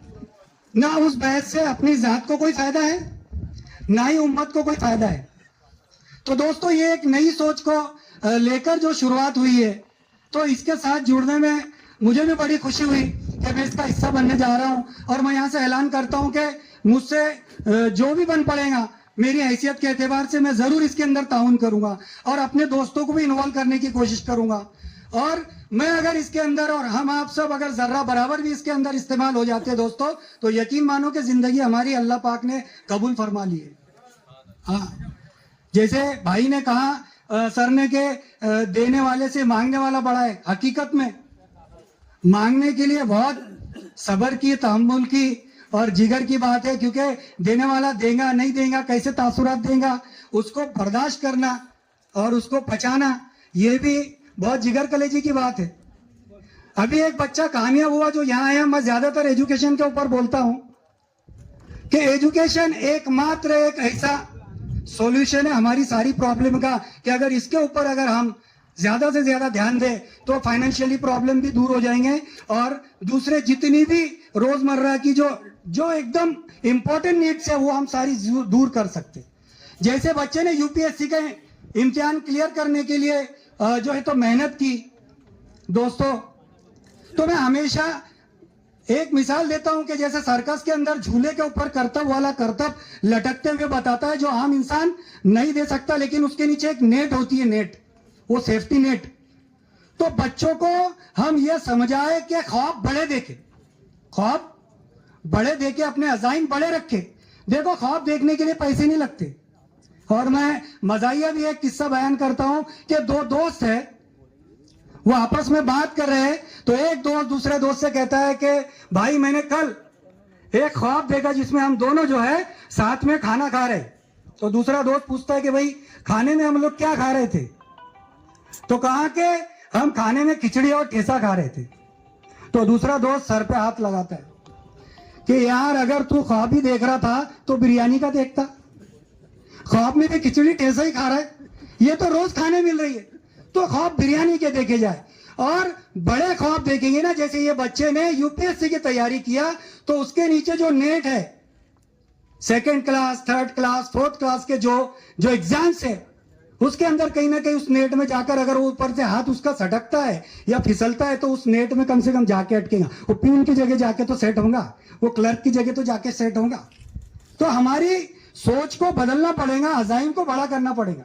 अगर सोच और अजाइम बड़े नहीं होंगे तो हमारे हालात भी नहीं बदलेंगे। दोस्तों, ये एजुकेशन का एक ऐसा फार्मूला है कि अगर इसको हम पकड़ ले, जैसे बगैर वालिद के उस बच्चे ने एजुकेशन ले लिया तो बगैर सपोर्ट के एजुकेशन के इंसान जो है ना, रीढ़ की हड्डी की तरह सीधा खड़े हो जाएगा। हाँ दोस्तों, अगर एजुकेशन हमारे अंदर आ जाएगा, डॉक्टर कहां से आएंगे हमारे पास इस हॉस्पिटल में? एजुकेशन के जरिए से। नर्सें कहां से आएंगी? और ये जो जितने दोस्त एमएनएफ के अंदर मेरे इकट्ठा आए हैं, सारे के सारे पढ़े लिखे और समझदार लोग हैं। उसी एजुकेशन की रोशनी ने उनको इस काम के लिए जो तो प्रेरित किया और खड़ा किया। और दोस्तों, मैं तुम सबसे जो तो अपील करना चाहता हूं कि जिस मरहले में ये आ गए हैं, देखिए 1.5 करोड़ से ज्यादा फंड जो है भुसावल से जो है तो कलेक्ट हुआ, ये पिछले प्रोग्राम में हमको पता चला था। और ये बहुत कसीर रकम है, लेकिन ये इतने में काम नहीं चलेगा। तो जिस तरीके के इन्होंने जो तरीके अभी नए अपनाए हैं, इससे लगता है कि ये पूरी तरीके से प्लान्ड है प्रोग्राम और पूरी तरीके से जो है तो, और बेहतरीन अच्छे तरीके के 20 रुपये रोज एक दुकान से लेना है। तो मैं चाहता हूं कि हम सब मिलकर जो है तो हाथ में हाथ डालकर इस काम को जो है तो हम अंजाम दें और इनका साथ देकर इनको जो है तो हौसला अफजाई भी करें। मैं इनको मुबारकबाद देना चाहता हूं कि जो इन्होंने इतना बड़ा काम, ये इमारत खुद अपनी जबानी जो है तो अपनी कहानी बयान कर रही है। इतना बड़ा प्रोजेक्ट ये बातों का खेल नहीं है। 2 साल से लगातार लगे हुए दोस्तों, और मैं टीम को मुबारकबाद देता हूं कि अल्लाह उनको इसी तरीके से इस्तेमाल करे और कामयाबी अता करे। और सलीम सेठ जो मेरे चाचा है, मेरे वालिद के बहुत खास दोस्तों में से थे। कई दफा तो रात में 11-11 बजे तक ये मेरे वालिद साहब के साथ मेरे घर पे बैठे। एक कमरे का मकान था तो हमारे बिस्तर समेट के हमको एक कोने में बैठना पड़ता था, इनकी बातों को सुनना पड़ता था। ये बीजेड स्कूल के ताल्लुक से इनके मामला चलते थे, जो हमारे यहाँ एक बेहतरीन नजारा माना जाता है। तो दोस्तों, मैं चाहता हूं कि सलीम सेठ की तबीयत बीच में जरा नासाज थी, कुछ ऑपरेट भी हुआ है, तो मैं चाहता हूं कि अल्लाह पाक इनका ऐसे बुजुर्गों का साया तवील अरसे तक हमारे सर पे कायम रखे और इनको सेहत आप करे।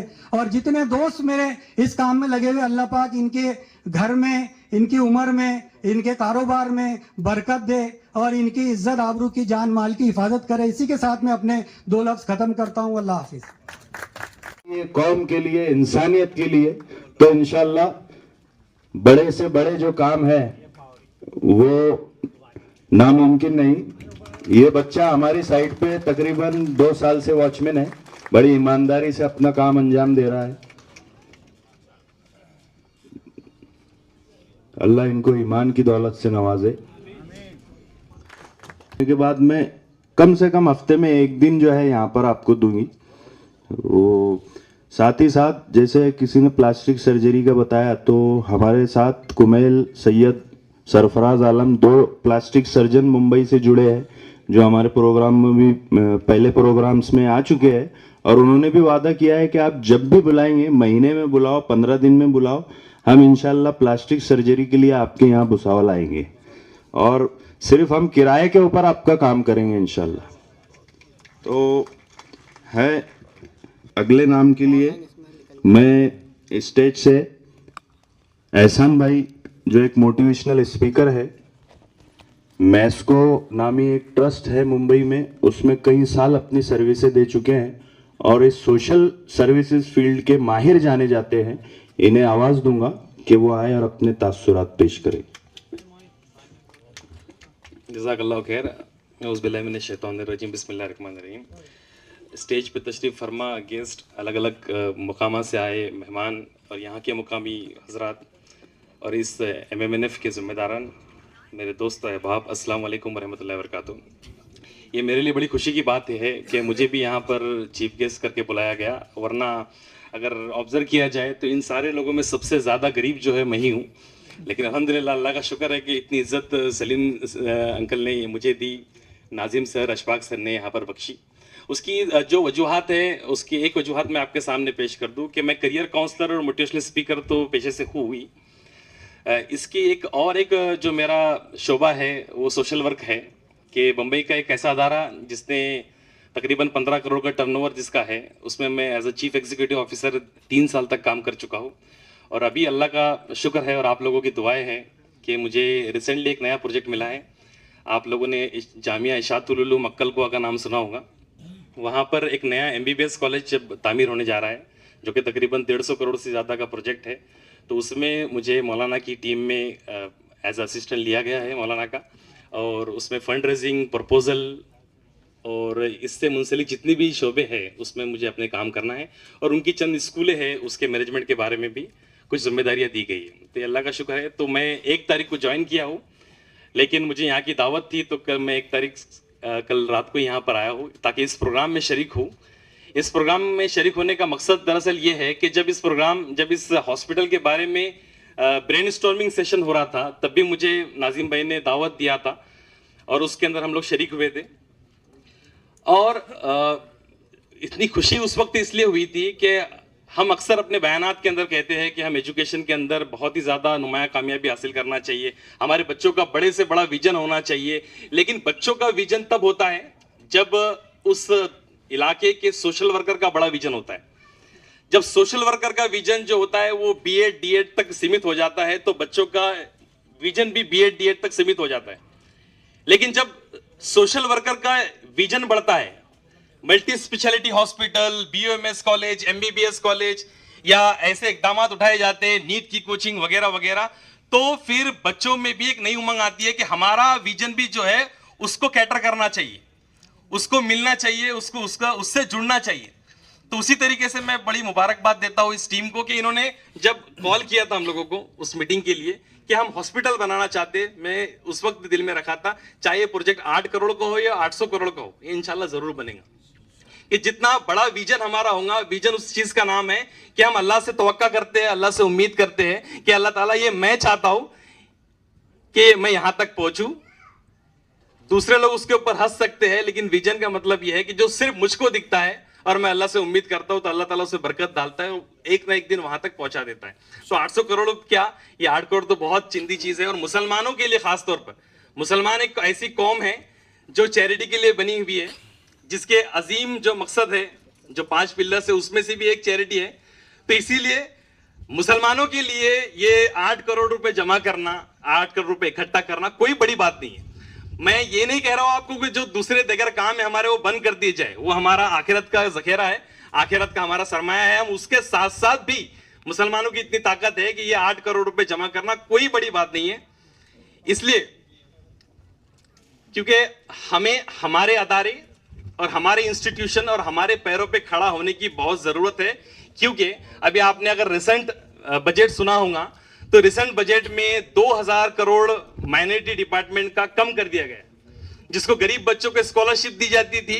मौलाना आजाद एजुकेशन फंड जो बहुत अच्छा फाउंडेशन माना जाता है, कई सालों से हजरत बेगम महल के रूप में स्कॉलरशिप हमारी बच्चियों को दे रहा था, लेकिन उसको भी बंद कर दिया गया है। और 2000 करोड़ रुपए जो गवर्नमेंट की स्कीम्स के जरिए हमको मिलते थे अब वो कम मिलेंगे। इस तरीके से हो सकता है कि फ्यूचर में और कोई नई नई खुराफात आ जाए, तो हमें जितनी जल्दी हो सके अपने पैरों पे खड़े होने की जरूरत है और इस तरीके के अदारों की जरूरत है। मेरी अदारों से मुराद यह है कि अदारों की उम्रें जो होती है सैकड़ों साल होती है। आप लोगों ने सेंट अलाइसिस का नाम सुना होगा, AGC का नाम सुना होगा। ये स्कूल को हम लोग बचपन से देख रहे हैं, हो सकता है कि हमारे बुजुर्ग भी इनको बचपन से देख रहे हो, लेकिन अदारा एक बार जब बन जाता है कौम का, वो कितने सालों तक सर्व करता है, इसकी मिसाल ये अदारे हमारे सामने है दिगर कौम के। इसीलिए इस अदारे को, इस इंस्टीट्यूशन को हम सिर्फ भुसावल तक का ना समझे, कि भाई भुसाल वालों की इस्तेदाद खत्म हो गई थी, भुसाल वाले सैचुरेट हो चुके थे, जलगांव वाले सैचुरेट हो चुके थे, तो अब ये हम दूसरे तक पहुंच रहे नहीं, ये हमारा और आपका जरिया है। मेरी अगर आपसे आपकी इजाजत हो तो मैं कुछ मशवरे दूं, क्योंकि ज्ञान बांटना बहुत आसान है, लेकिन मैं यहाँ पर तकरीर करने के लिए नहीं आया हूँ, मैं सोशल वर्किंग प्रोफेशनल हूँ, तो आपके सामने चंद मशवरे दूंगा।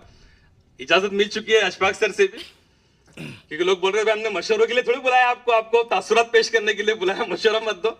तो चूंकि मैं चंद मशवरे इसलिए दूंगा क्योंकि मैं फंड रेजिंग टीम का हिस्सा भी रह चुका हूँ, अभी भी बहुत बड़ी टीम का अल्हम्दुलिल्लाह हिस्सा हूँ।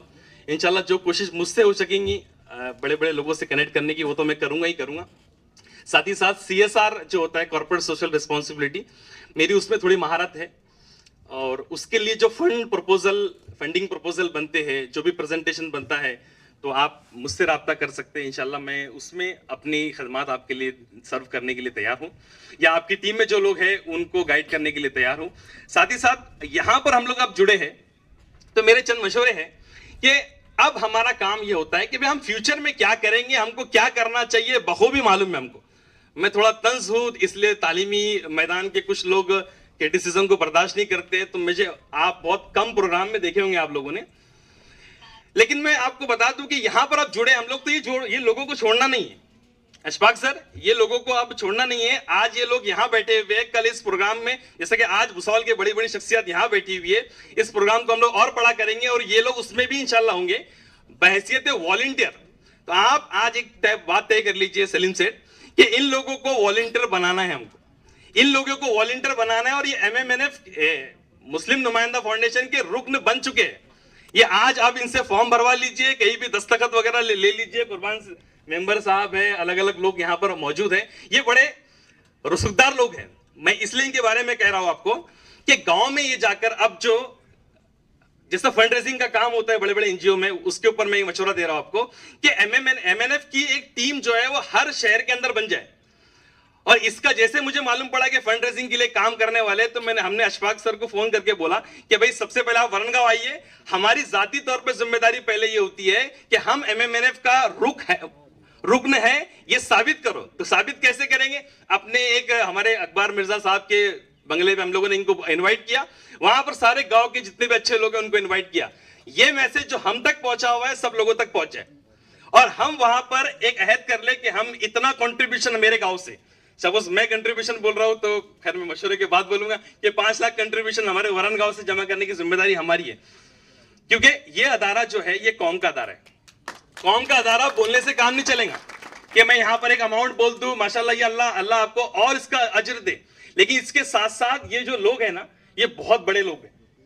और ये लोग बड़े लोग इसलिए है कि इनको वोट देने वाले या इनको खड़ा करने वाले या इनको सपोर्ट करने वाले, इनको फॉलो करने वाले कई हजारों लोग इनके गांव में अवेलेबल है, जो इनके एक बोलने पर हजारों लाखों रुपए डोनेशन दे सकते हैं। तो हम इनको सिर्फ ऐसा बोल कर ना छोड़ दे कि जाओ और लेकर आ जाना, भाई नो लेकर आ जानी। हम हमारे गांव के अंदर MMNF की टीम को बुलाएंगे, इनके पास में औकात है, रात में आते हैं इंशाल्लाह इशा के बाद। ये कभी फैजपुर में तो कभी चिनावल के अंदर इकट्ठा करके वहां पर एक प्रोग्राम ऑर्गेनाइज किया जाए छोटा सा चाय के ऊपर, और वहां पर जो है ये बात को दलील के साथ में पेश किया जाए कि ये एक सारा काम हो रहा है, एक प्रेजेंटेशन का इंतजाम वहां पर हो, एक टीवी का इंतजाम वहां पर हो, और ये सारी बातें हम लोगों तक पहुंचाए।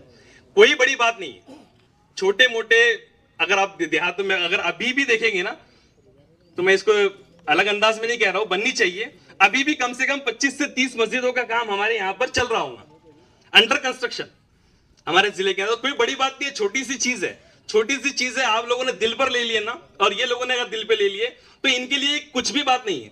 इंशाल्लाह ये खुद भी देंगे और अपने गांव के लोगों से आपको मुखातिब कराकर इंट्रोड्यूस करवाएंगे MMNF को कि एक कौम का इदारा है। भली कल अशफाक सर इस दुनिया में ना हो, सलीम सर इस दुनिया में ना हो, लेकिन ये इदारा चलेगा। और इदारा किसका है? ट्रस्ट का है। ट्रस्ट जो होता है वो अल्लाह का इदारा होता है। चैरिटेबल ऑर्गेनाइजेशन में जो काम करते हैं लोग, वो नॉन प्रॉफिट होते हैं, उनको कोई सैलरी नहीं दी जाती है। मुझको सैलरी दी जाती है, मैं अलग हूं, मैं ट्रस्टी नहीं हूं, मैं लाख रुपए तक सैलरी लेता हूं, और बाकायदा हमको सैलरी इसलिए हम काम करते हैं वहां पर। लेकिन ट्रस्टीज जो होते हैं वो काम नहीं करते। तो ये ट्रस्टीज बदलते रहेंगे, लेकिन अदारा जो है एक बार जो बन गया ना वो हजारों सालों तक चलेगा। तो मेरी आपसे गुजारिश है कि आप यहाँ पर टीम बना लीजिए, हर गांव के जिम्मेदार 3-4 नाम के लिखवा लीजिए, कब बुलवाएंगे कब करवाएंगे ये चीज भी तय करवा लीजिए। दूसरी चीज मैं बताऊंगा आपको कि आप इसका जो स्ट्रक्चर है, जो भी काम बाकी का है, इंजीनियर के जरिए आप इसको बाइफरकेट कर लीजिए। टाइल्स के लिए 1 रूम की टाइल्स के लिए इतना, 2 रूम की टाइल्स के लिए इतना, 2 रूम के प्लास्टर के लिए इतना, खिड़कियों के लिए इतना, रूम्स के लिए इतना, इंटीरियर के लिए इतना, जो वो चीज है क्या कहते हैं हम लोग, इक्विपमेंट के लिए अलग अलग इक्विपमेंट के लिए। तो आप उसके हिसाब से करिए, जैसा कि इन्होंने कहा अभी मेरे कुर्बान मेंबर साहब ने कि वो कुछ गोनियां देंगे, उससे और एक बड़ी चीज हो जाती है कि भाई एक कमरा ही मैं दूंगा, एक कमरे का जितना डेकोरेशन है मैं दूंगा, या एक कमरे का जितना लगता है पैसा। इस तरीके से अगर हम लोग आइटम वाइज उसको डिवाइड कर दें, तो आइटम वाइज डिवाइड करने में आप अपने तौर पे मशवरा कीजिए कि हम उस रूम का नाम उसको दे सकते हैं क्या, उस मशीन को उसके मरोमीन का नाम दे सकते हैं क्या। इस तरीके से भी हम लोग फंड रेजिंग कर सकते हैं और बड़ा आसान तरीका है। इंशाल्लाह इसमें बहुत बढ़ चढ़ के लोग हिस्सा लेंगे। किसी ने बोरवेल दिया, किसी ने ये करवा दिया, बोरिंग करवा दिया, या किसी ने इंटीरियर का काम कर दिया, किसी ने फर्नीचर दे दिया, ये सारे काम भी हम लोग कर सकते। तो आप इसके लिए बैठकर एक बाइफरकेशन वाला बजट बनाइए और उसको लेके लोगों के पास में जाइए। इनमें से क्या चूज करना है आपको, जैसा कि इनकी होटल है फिरदौस होटल, हम आ जाते हैं तो मेनू होता है और मेनू के अंदर हम लोग बोलते हैं कि ये चाहिए, तो आप डोनर के पास में जाके जाइए, पैसा नहीं चाहिए भाई, ये मेनू है पूरा के पूरा, इनमें से कौन सी चीज चाहिए उसके ऊपर उंगली रख दो, उसका इतना इतना खर्चा है, इतना इतना बजट है, आप कब लौटाएंगे, किस्तों में लौटाएंगे, क्या लौटाएंगे, इंशाल्लाह ये आपको हम सहूलत देंगे। तीसरी चीज जो मैं आपके सामने पेश करूंगा कि अगर यहाँ पर कोई अमीर लोग बैठे हुए और माशाल्लाह, तो ये आसपास की जमीनें खरीद लो।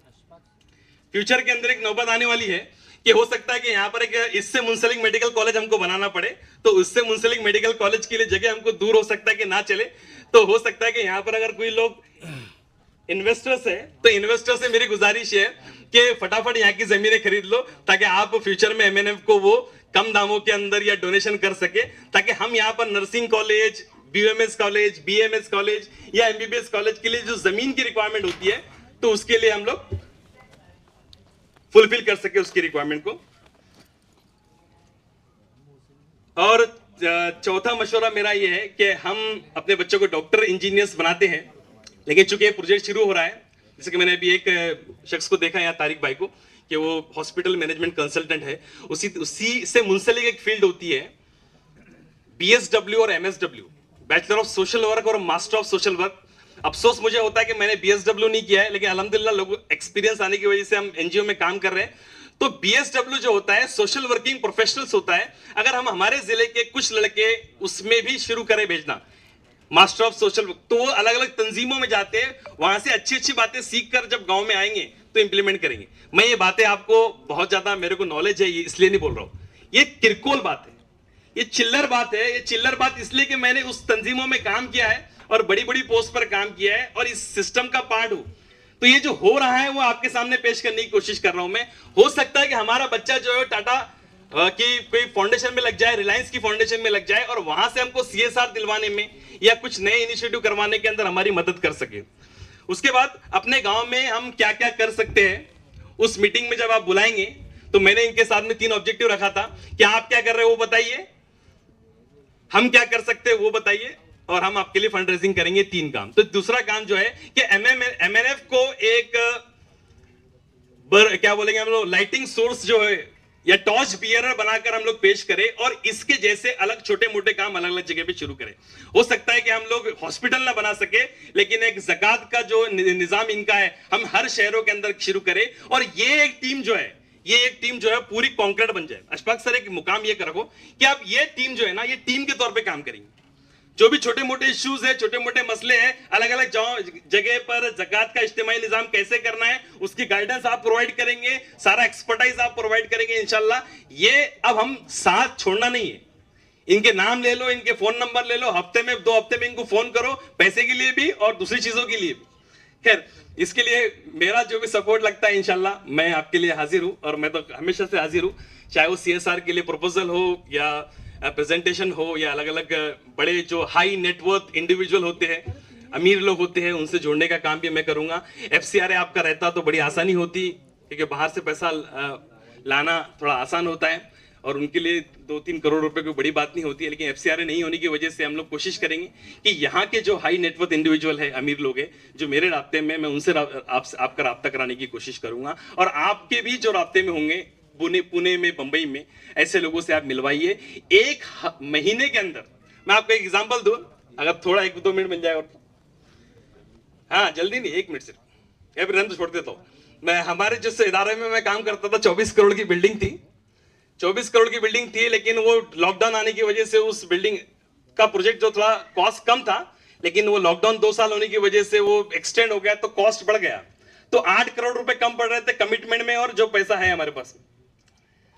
तो उसके लिए हमारे ट्रस्टी जो है दुबई गए और दुबई जाने के बाद ये उम्मीद से कहते कि भाई कुछ और ट्रिपें मारनी पड़ेंगी, लेकिन पहली मीटिंग जिस शख्स से उनसे उनकी हुई, उस शख्स ने कहा कि कितना डेफिसिट है, तो बोले 8 करोड़ की जरूरत है, वो 8 करोड़ के 8 करोड़ मैं दे दूंगा। और आपकी जो पुरानी स्कूल है उस पर भी आप 2 माले चढ़ा दीजिए, उसमें कितना खर्चा आएगा, तो बोले 6 करोड़ खर्चा आएगा, तो वो भी मैं दे दूंगा। तो इंशाल्लाह अगर आप, किसी ने कहा ना सुबह में कि अगर आप जोड़ने का काम करें तो हो सकता है कि आपसे किसी बेहतरीन इंसान तक हम कनेक्शन कर पाए और इससे ये सिलसिला चलता रहे। मेरा काम तो बोलना ही है खैर, लेकिन मैं माफ़ी चाहता हूँ कि मैंने आपका थोड़ा ज़्यादा वक्त ले लिया। अल्लाह ताला इस प्रोग्राम को कामयाब करवाए और यहाँ पर आने वाले लोगों की तकलीफ़ों परेशानियों को दूर करे और इस प्रोजेक्ट को जल्द से जल्द ख़त्म करे। 1 महीने के अंदर इंशाल्लाह ख़त्म हो जाएगा कि यहाँ पर बैठने वाला हर इंसान ये समझ ले कि ये मेरा भी काम है। तो इंशाल्लाह कोई बड़ी बात नहीं है, सिर्फ भुसाल वालों का काम नहीं है यार। मेरी भतीजी यहाँ एडमिट थी अभी 8 दिन पहले, सिर्फ निमोनिया हुआ था, 5 दिन के अंदर 60,000 रुपये का बिल हो गया। तो चैरिटेबल हॉस्पिटल की डेफिनेशन क्या है कि चैरिटेबल हॉस्पिटल फ्री में नहीं करता है। चैरिटेबल हॉस्पिटल का मानी है कि वो काम जो असल में है वही करेगा। अगर अपेंडिक्स का ऑपरेशन है तो ये बाद में ऑपरेशन के बाद आकर बाहर ये नहीं कहेगा दौरान कि अपेंडिक्स कर रहा था मैं, आपके बच्चे की हथेली फट गई, आपको 50,000 बोला था, आप 1.5 लाख रुपए लगेंगे। नो, चैरिटेबल ऑर्गेनाइजेशन में जो काम अगर लाख रुपए का है तो लाख रुपए में ही होगा, उसके 5 लाख नहीं होंगे। उसको बढ़ाने के लिए, उसको और बड़ा बिल बनाने के लिए ऐसे काम नहीं होते। यही असल में चैरिटेबल ऑर्गेनाइजेशन का असल रोल है। इसीलिए वो नॉन प्रॉफिट या नो लॉस या नो प्रॉफिट उसको कहा जाता है। इसीलिए बहुत बड़ा काम होने वाला है। हो सकता है कि इसके अंदर और हमको बड़ी बिल्डिंगें बनानी पड़े इंशाल्लाह। मेरी दुआ है अल्लाह से, अल्लाह ताला इसको और कामयाब करे और आप लोग इसका अहम जुज़ बने। अस्सलाम वालेकुम रहमतुल्लाह। बहुत बहुत शुक्रिया एहसान भाई। हमारे बीच एक साकली की एक मशहूर शख्सियत हाजी अब्दुल सत्तार खान साहब, अध्यक्ष सर सैयद एजुकेशन सोसाइटी मौजूद है। मैं गुजारिश करूंगा कि अशफाक सर उनको स्टेज पर ले आए। ये हमारे बुजुर्ग है, वालिद साहब के बहुत अच्छे दोस्त है। जैसा कि एहसान भाई बता रहे थे, CSR के लिए हम ऑलरेडी अप्लाई कर चुके हैं और इंशाल्लाह 15-20 दिन में हमारा CSR का रजिस्ट्रेशन भी आ जाएगा। दूसरी चीज़ के जो ट्रांसपेरेंसी की वो बात कर रहे थे, 10 दिन पहले, आज से 5 साल पहले हम लोग औरंगाबाद के अंदर मुस्लिम नुमाइंदा कौंसिल की मीटिंग थी, उसके सिलसिले में गए थे, जहां पर पूरे महाराष्ट्र से लोग आए थे और वहां पर ये तय हुआ था कि अपने अपने एरिया के अंदर फलाई काम के लिए काम शुरू किया जाए। वहां से आने के बाद हमने जो हर मकतब फ़िक्र के नौजवानों को जमा किया और जो नौजवानों को जमा करने के बाद में उनसे एक तंजीम बनाई जिसका नाम मुस्लिम नुमाइंदा फाउंडेशन रखा गया। और उन मकसद ये था कि भाई शहर की ज़कात शहर में ही बांटी जाए और उस सिलसिले में सब ने बताया कि भाई यहाँ पर एजुकेशन में भी मदद हुई, बेवाओं को भी मदद हुई, ये हुई। उसके बाद में फिर कोविड का सिलसिला शुरू हुआ, कोविड के अंदर भी अपनी पूरी टीम ने काम किया। उसके बाद में कोविड के अंदर ऐसा हुआ कि लोगों को परेशानियां जो हुई, तो बीमारी की बहुत ज़्यादा परेशानी हुई, हॉस्पिटल की परेशानी हुई। तो फिर ये तय हुआ कि अब अपना हॉस्पिटल एक बनाए और आज ये हॉस्पिटल आपके सामने खड़ा है, जिसका तकरीबन 1.5 करोड़ रुपए लग चुका है और अभी फिनिशिंग वर्क, पलस्तर और फ्लोरिंग वगैरह के लिए करीब 1 करोड़ रुपए लगेगा। तो ये अगर अपना बन के तैयार हो जाता है तो अल्लाह ने चाहा तो अपना इक्विपमेंट और मशीनरी जो है तो वो बॉम्बे, पूना, नासिक, सूरत, अहमदाबाद यहाँ के लोग देने के लिए अपने लिए तैयार है कि भाई तुम बिल्डिंग खड़ा कर दो, हम आपकी मदद करने के लिए तैयार हैं।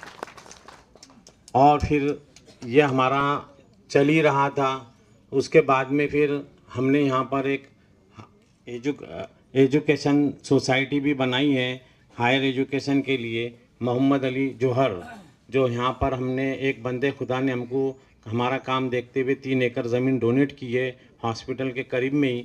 तो हम यहाँ उसके अंदर सीनियर कॉलेज और पैरामेडिकल कॉलेज वगैरह शुरू करने वाले हैं, जिसका रजिस्ट्रेशन अभी वो बॉडी का हो चुका है करीब 1 महीना पहले। तो अब उसका काम, ये थोड़ा काम लाइन पर आ जाए, इसके बाद में 1 साल के बाद 6 महीने के बाद में वो काम इंशाल्लाह शुरू कर दिया जाएगा। आप अल्लाह से दुआ करें कि अल्लाह हमको हमारे मकसद में कामयाब करे। और आप से हमारी यही उम्मीद है कि आप हमारा साथ दें। और ज़कात के लिए मैं आप लोगों से ये कहूँगा कि हर शहर के अंदर एक अपनी ज़कात की, शहर की ज़कात शहर में ही तकसीम की जाए। और जिस तरीके से MNF ने नौजवान जो आज काम कर रहे हैं, तो उस तरीके से हर शहर के अंदर के नौजवानों को जमा करके, जो अल्लाह वास्ते काम करना चाहते हैं उनको जमा करके आप अपने अपने भी शहर में कमेटियाँ बना सकते हैं। और अपने अपने शहर में गरीबों की मदद, बेवाओं की मदद, जो एजुकेशन में बढ़ना चाहता है उसकी मदद आप लोग ऐसा कर सकते हैं। और हमने जो औरंगाबाद में हमको हिदायत दी गई थी, उसी के तहत हमने ये काम शुरू भुसावल में किया। और आप भी लोग भी अपने शहरों में काम कर सकते हैं ऐसा फलाई काम, क्योंकि आज हालात हमारे सामने हैं, आज हालात हमारे लिए सही नहीं है। तो अब हमको खुद के पैरों पे खड़ा रहना है और खुद काम करना है। इतना कह के मैं अपनी बात ख़त्म करूँ। चलाते हैं, मैं चाहता हूँ कि ये इस बच्चे का अब्दुल रऊफ सर उसका जो है इस्तकबाल करे और उसकी हौसला अफजाई फरमाए। और अभी फ़िलहाल ये बच्चा LLM कर रहा है और गवर्नमेंट स्कॉलरशिप इसने अचीव किया और ये गवर्नमेंट स्कॉलरशिप में इसका खर्च हो रहा है वहाँ से। ये बच्चा अलीरा स्कूल से पढ़ा हुआ है, PG से लेकर तो 10वीं तक अल्हम्दुलिल्लाह। कि एक बच्चा ऐसा है जिसके हालात ऐसे ख़राब थे कि एग्ज़ाम देने गया तो उसके पैर में चप्पल नहीं, ऐसा हो सकता है, मगर हुआ है। ज़्यादा तफसील अगर बताने जाऊँगा तो हो सकता है आपकी आंखें नम हो जाए, चूँकि वक्त इस बात की इजाज़त नहीं देता कि इसकी जो है रुदात बयान की जाए। बस दुआ कीजिए बच्चे के लिए कि ये LLM में भी टॉप करे, गोल्ड मेडलिस्ट बने इंशाल्लाह। नेटवर्क का प्रॉब्लम। खैर, अल्लाह जज़ाए खैर दे। हमारा प्लान था ये 8 करोड़ के प्रोजेक्ट, हयात सेठ चिनावल इनकी जानिब से 21,000 रुपये हमारा। जो लोग सामने बैठे हैं मेरे सभी की खिदमत में मुअद्दबाना सलाम अर्ज़ करता हूँ। मैं आपको बता दूँ कि सलीम सेठ, हाजी इस्माइल साहब, हाजी अंसार, मैं, हम सब लोग एक ही साथ एक ही क्लास से पढ़े हुए लोग हैं, एक ही स्कूल से पढ़े हुए लोग हैं। और हम लोग जो अपने नौजवानी का दौर जब शुरू हो रहा था उस वक्त हम लोगों ने एक कोशिश की और अल-हिरा उर्दू स्कूल का क़याम अमल में आया, जिसका जो है जीता जागता सबूत अभी आप लोगों ने देखा कि हमारी स्कूल से पढ़ा हुआ बच्चा जो है LLB का गोल्ड मेडलिस्ट हुआ है। और ऐसे कई बच्चे हैं जो हमारे, यानी जो हमने एक मकसद लेके चला था कि हम अपने बच्चों को बेहतरीन तालीम से आरास्ता करेंगे। मैं पूरी तरीके से तो नहीं कहता, लेकिन फिर भी काफ़ी हद तक हम लोग, हमारी टीम इसमें कामयाब है। उसी से मोटिवेट होते हुए आज सलीम सेठ ने भी जो मतलब इस MNF के लिए जो काम शुरू किया वो आप लोगों के सामने है। अल्हम्दुलिल्लाह भुसावल में बहुत सेठ लोग हैं, बहुत पैसे वाले भी है, सब है। बावजूद इसके जो सलीम भाई ने जो हिम्मत बताई, और हमारे एक अभी दरमियान में किसी ने उनसे कहा कि हमारे बुज़ुर्ग, तो मैं तो उनको बुज़ुर्ग नहीं बोलता, वो आज भी, कल भी नौजवान थे, आज भी नौजवान हैं। अल्लाह ताला उनकी इसी नौजवानी को कायम और दायम रखे। मैं मुख्तसरन एक चीज़ और बोलूँगा, जो कामयाबी अचानक से मिल जाए वो लक कहलाती है, और जो कामयाबी मेहनत करने के बाद जो मिलती है वो अचीवमेंट कहलाती है। आज आपके सामने जो कुछ भी है, अल-हिरा उर्दू स्कूल से लेके सीनियर कॉलेज से लेके जो जिसका आज़म किया गया, और ये आपके सामने जीता जागता सबूत MNF का हॉस्पिटल जो तैयार हुआ, ये अचीवमेंट है। मैं इसी अचीवमेंट को सलाम करते हुए अपनी तरफ से 51,000 रुपये का ऐलान करता हूँ, जिसके 5,000 रुपये अभी इस वक्त मैं नकद दे रहा हूँ, बाकी जो है तो किस्तों में इंशाल्लाह ताला अदा करूँगा। अस्सलाम वालेकुम। बहुत बहुत शुक्रिया जुबैर भाई। जुबैर भाई अब रिटायर रेलवे ऑफिसर है हमारे यहाँ भुसावल के, और अलीराय उर्दू स्कूल के जो है वो ट्रस्टियान में से भी है। आइए इस नशिस्त, इस महफिल की आखिरी कड़ी रऊफ सर, अब्दुल रऊफ सर को मैं शेर के साथ आवाज़ दूंगा कि ताज रखा है ज़माने ने सरों पर उनके, ताज रखा है ज़माने ने सरों पर उनके, थे जो उस्ताद के जूतों को उठाने वाले। आपकी समाअत के हवाले अब्दुल रऊफ सर, हमारे आज के सदर।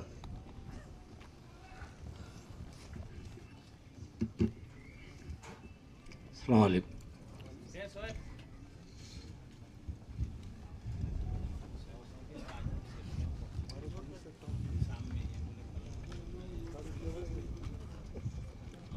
मौजूद सामीन,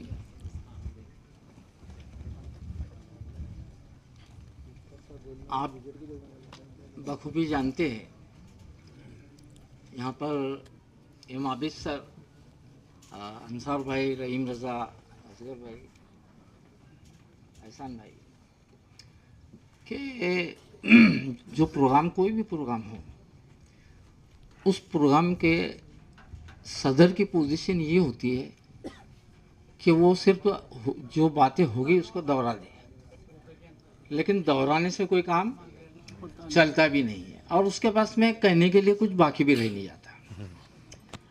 आपने शोएब भाई ने, अशफाक सर, अनाउंसर साहब ने, और जो डाइस से जिम्मेदारान थे यहाँ से सामने से भी अपने तासुरात का इज़हार किया। अब यह है कि नुमाइंदा, मुस्लिम नुमाइंदा फाउंडेशन का जो काम है, कैसे शुरू हुआ, किस पोजीशन में है और आइंदा क्या करना है, ये सब आपके सामने बता दिया गया। सबसे अच्छी बात तो सलीम सेठ, मुझे एक मैं बाद में बताऊंगा आपको, अभी इसके बाद ही बताता कि आपने क्रीम को जमा कर दिया है। ये जितने भी लोग बैठे हैं, ये ज़िले के तकरीबन क्रीम लोग जो अपना एक हैसियत रखते हैं। ऐसा एक क्रीम आपने उस 2002 में गनी हॉल बनाने के वक्त में आपने जमा किया था, 2000 में। तो आपको लोगों को जमा करने का भी शौक़ है, काम करने का भी शौक़ है, और काम करवा लेने का भी शौक़ है। आपके जज्बों को मैं सलाम करता हूँ। आपके जितने भी रुफ़क़ाए-कार हैं उन सबको मैं उनके जज्बात को का एहतराम करते हुए एक बात उसमें और मैं बताना चाहता हूँ कि दोहराना नहीं चाहता कि ये क्रीम जो जमा है, एक तो ये लोग मुश्किल से जमते हैं, हमारा मामला ये है। मैं उस बहस में जाना नहीं चाहता कि हमें क्या आदतें हैं कौम में और कौम किस मकाम में। ये क्रीम बड़ी मुश्किल से जमता है, और बड़ी मुश्किल से जमा होने के बाद बरकरार भी बहुत मुश्किल से रहता है। ये हमारा आलम है।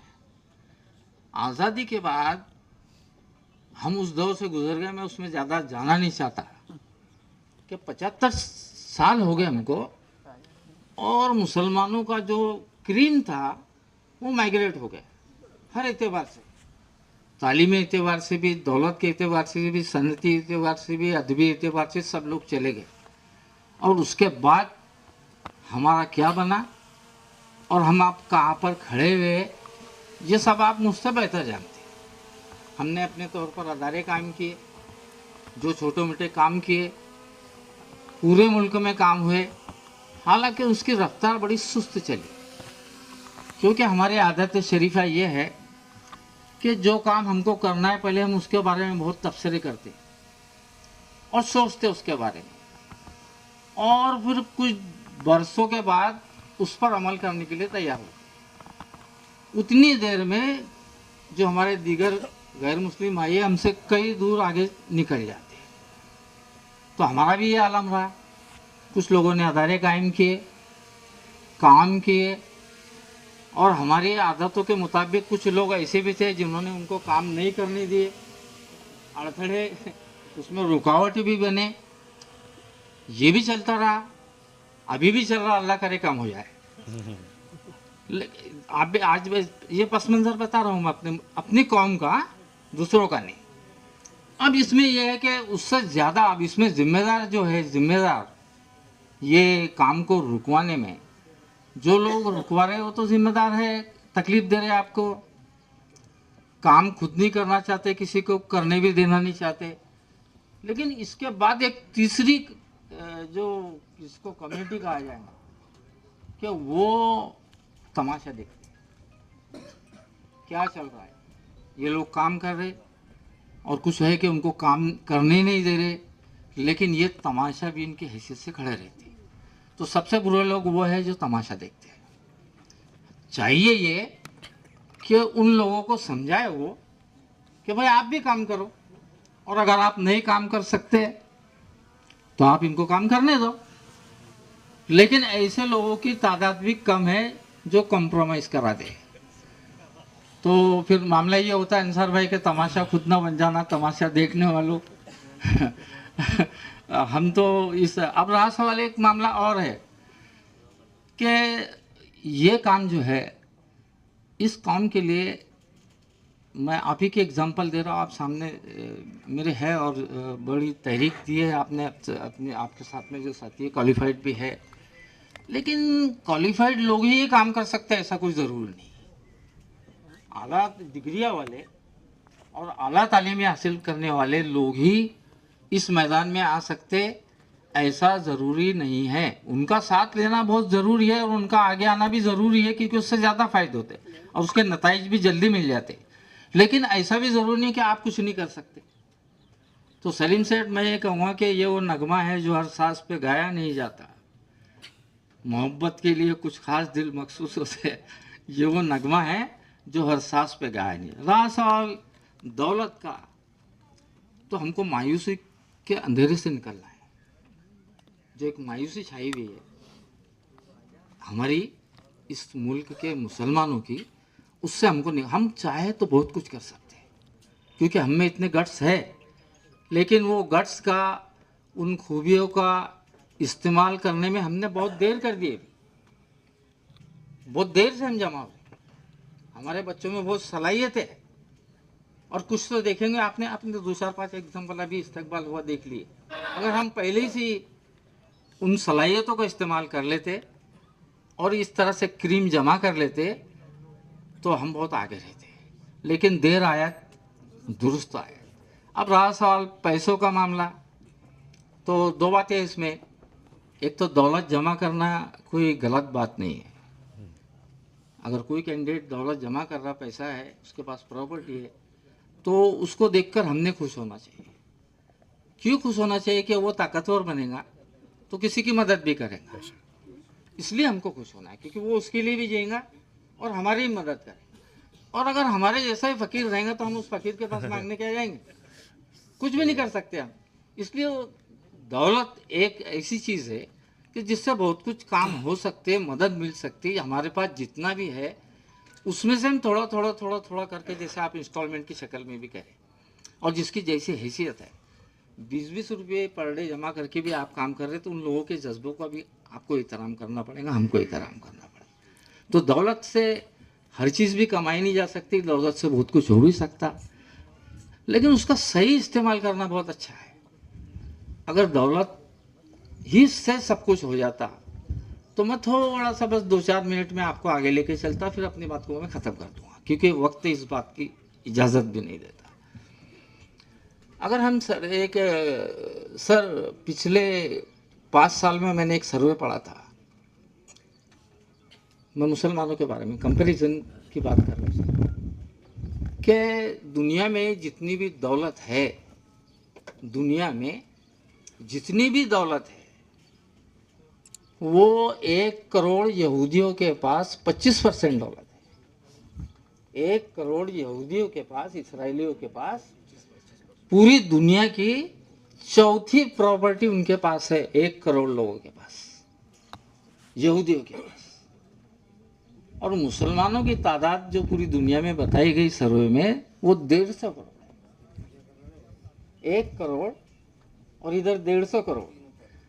1 करोड़ लोगों के पास 25% दौलत है और 150 करोड़ लोगों के पास 1% दौलत है। 1% दौलत। 150 करोड़ लोगों के पास 1% और 1 करोड़ लोगों के पास 25%। अब मजे की बात तो ये भी है सर कि वो 1% में जितने भी जो हम आपको शुमार करते हैं कि बहुत अमीर है, बहुत मालदार है, गल्फ कंट्रीज वाले, अरब कंट्रीज वाले, वो भी 1% में शामिल है। वो भी 1% में शामिल है। ये तो एक बात हुई कि फिर हमारे पास कितनी दौलत है। इस पे से आप अंदाजा लगा सकते हैं क्या सऊदी और क्या शारजा और दुबई वगैरह वगैरह जिनको हमने आप बहुत बहुत ज़्यादा अमीर तरीन समझ लिए, तो मेरा ख्याल है कि उनके पास में आधा % हो गई होंगी गल्फ कंट्री से, आधे में पूरी दुनिया बढ़ गई, ऐसा भी हो सकता। लेकिन अब उसका दूसरा मामला है कि दौलत का इस्तेमाल। भले ही दुनिया के आधा % दौलत अरबों के पास आ गई होंगी और आधे में पूरी दुनिया के मुसलमान हो गए, लेकिन वो आधे % वालों को क्या हो रहा है ये आप देख रहे हैं। क्या हो रहा है आप नजर कर रहे हैं उस पर, आपने तो पढ़ते रहते होंगे कि वो अरब, मैं तनकीदी हैसियत से इसका मैं जायजा ले रहा हूँ सर, अंसार भाई, आबिद सर, अरब कुछ कमाने के लिए तैयार नहीं है, कुछ अपना प्रोडक्ट करने के लिए तैयार नहीं। मिलिट्री बाहर की, मेडिकल इंजीनियर्स बाहर की, हर चीज बाहर की। उनके पास सिर्फ पेट्रोल की दौलत है और खजूर के बागात है, लेकिन वो काम करने के लिए तैयार नहीं है। अब ऐसी दौलत वो भी, अब ये रहमो करम की जिंदगी है सर, उनकी मजबूरी की जिंदगी। क्यों मजबूरी की जिंदगी? अल्लाहुम्मा रब्बना ज़लमना अनफुसना व इल्लम तग़फिर लना व तरहमना लनकूनन्न मिनल खासिरीन।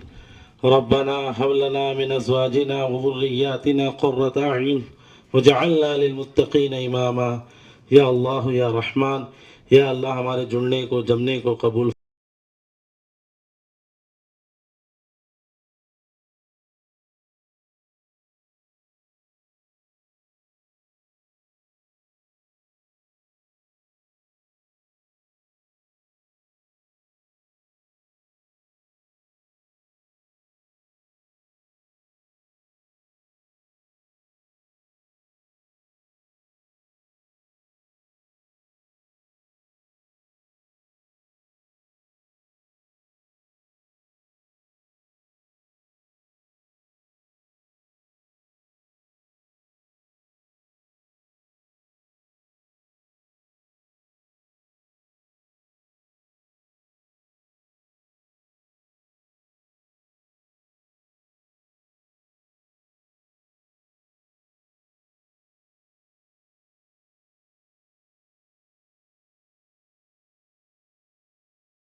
देखिए CBN Press the bell icon on the her YouTube समस्या में app आपके and never साथ, miss another हर खबरों में सच्चाई से आपके पास, क्योंकि हम सच दिखाते हैं। हमारे CBN News 18 चैनल को सब्सक्राइब करें।